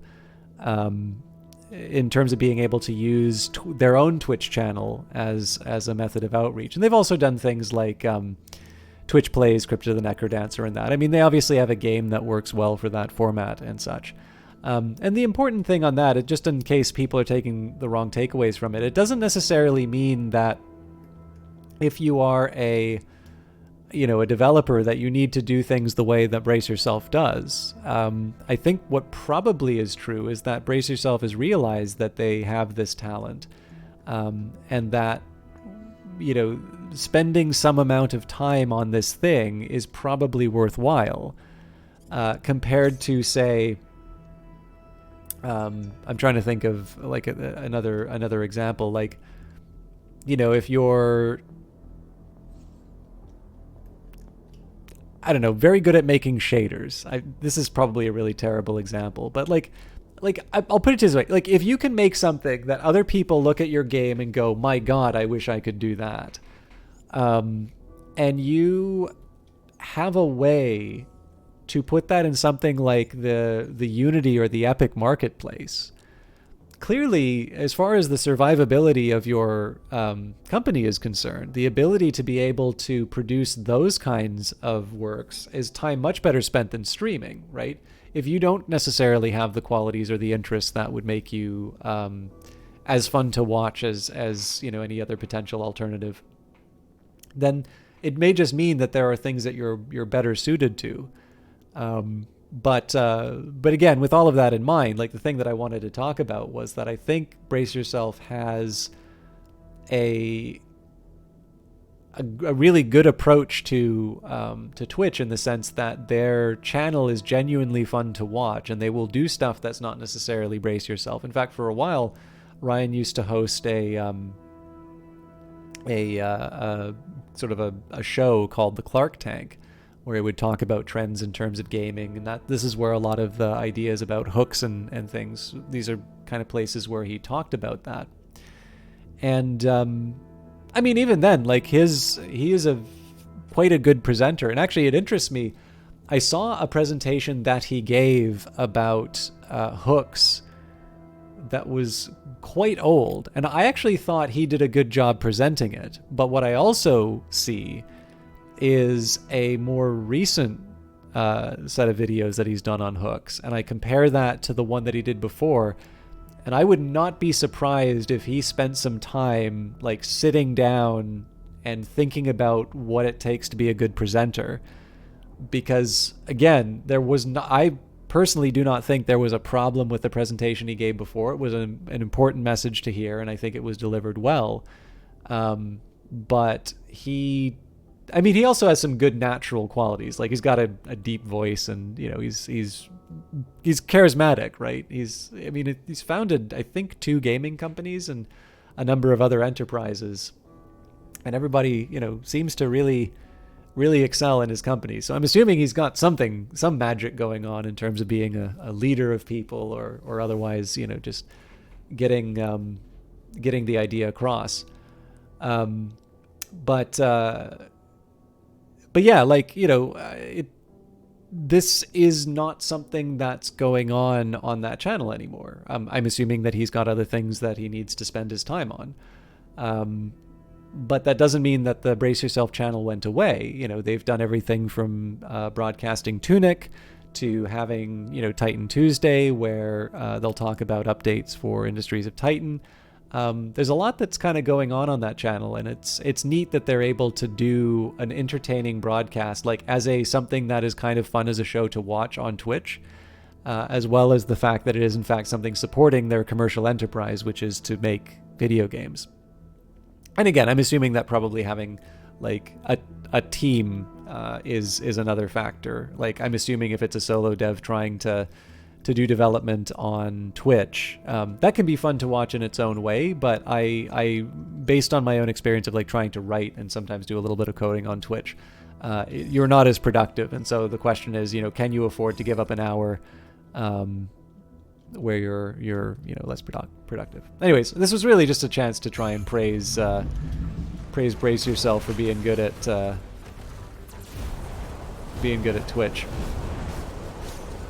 It's a bit of overkill, but okay. So this thing's a sitting duck. We'll just lob the missiles and call it a day.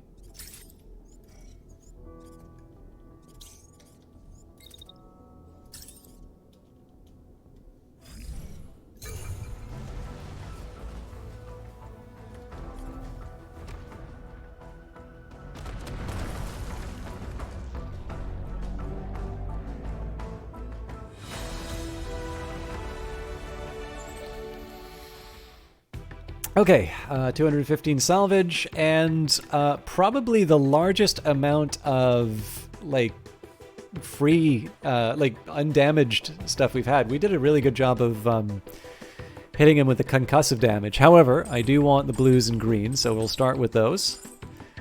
We have almost half left to pick up some goodies, so we'll definitely get the high value scrap. When I say high value scrap, what I mean is like a low cost relative to the scrap that I pick up, and then the rest of it, I just want to add them in one at a time. Okay, we can take everything. Maybe let's just take a quick second here and make sure there isn't anything in the grays that I want. Yes, Valen's kind of tempting. That's definitely a shield that I would normally... Actually, I'm gonna add that one to the stack. I don't have a shield unit, but actually this would be a good one. This would be a good starter shield.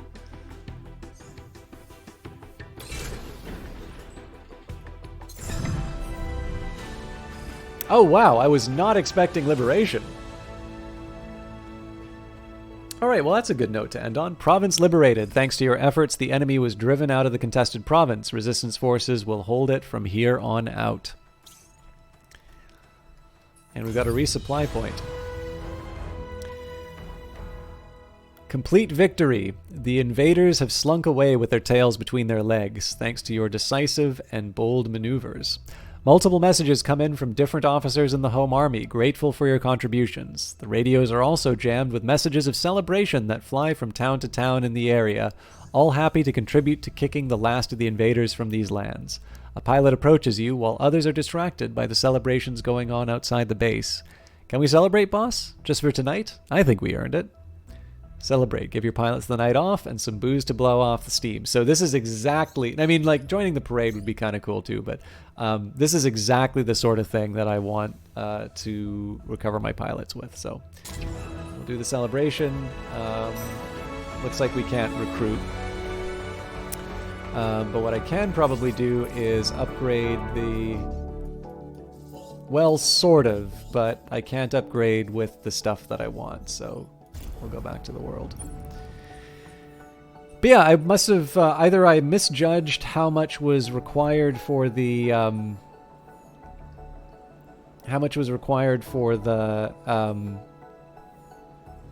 remaining amount, or how much I got for fulfilling an objective. But that's a nice place to be. I was actually debating on trying to do the capital city fight. Now, this was back when I was feeling incredibly confident with my mechs. I'm not entirely sure the brigade that I have right now is necessarily... I guess I can hit play while we do this. I'm not quite sure that the brigade that I have is in a place to... like, to be able to do the capital fight. The capital fight is really cool, but it is definitely...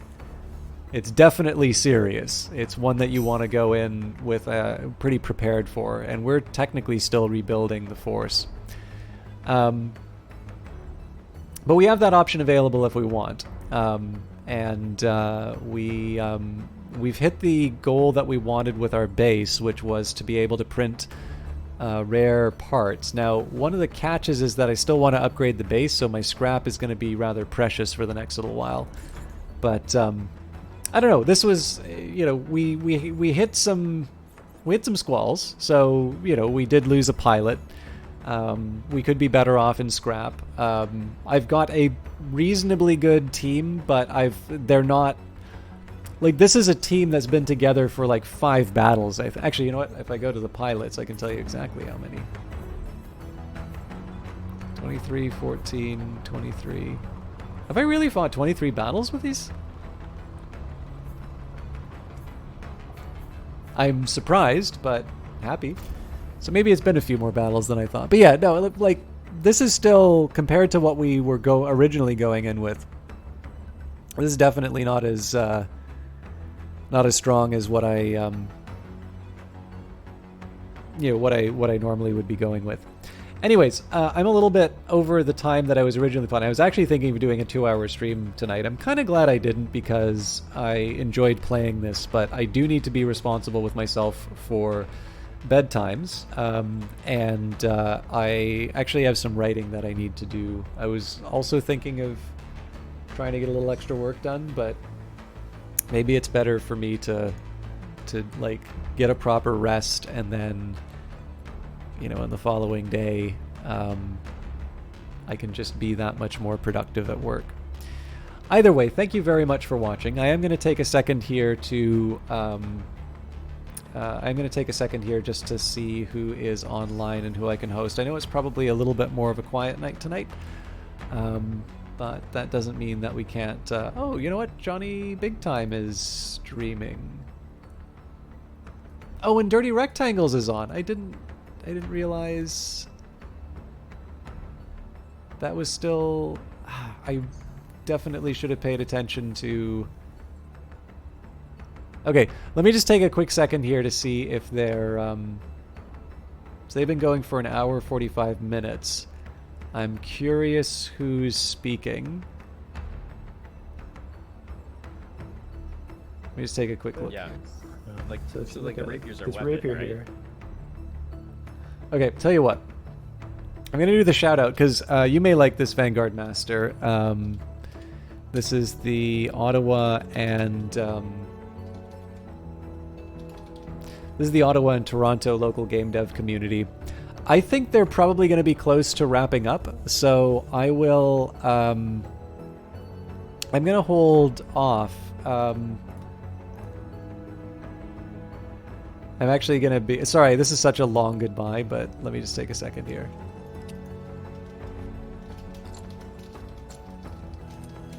Let's check out the shotgun. I like the shotgun now. Let's see. Capacity or fire rate? Let's do fire rate.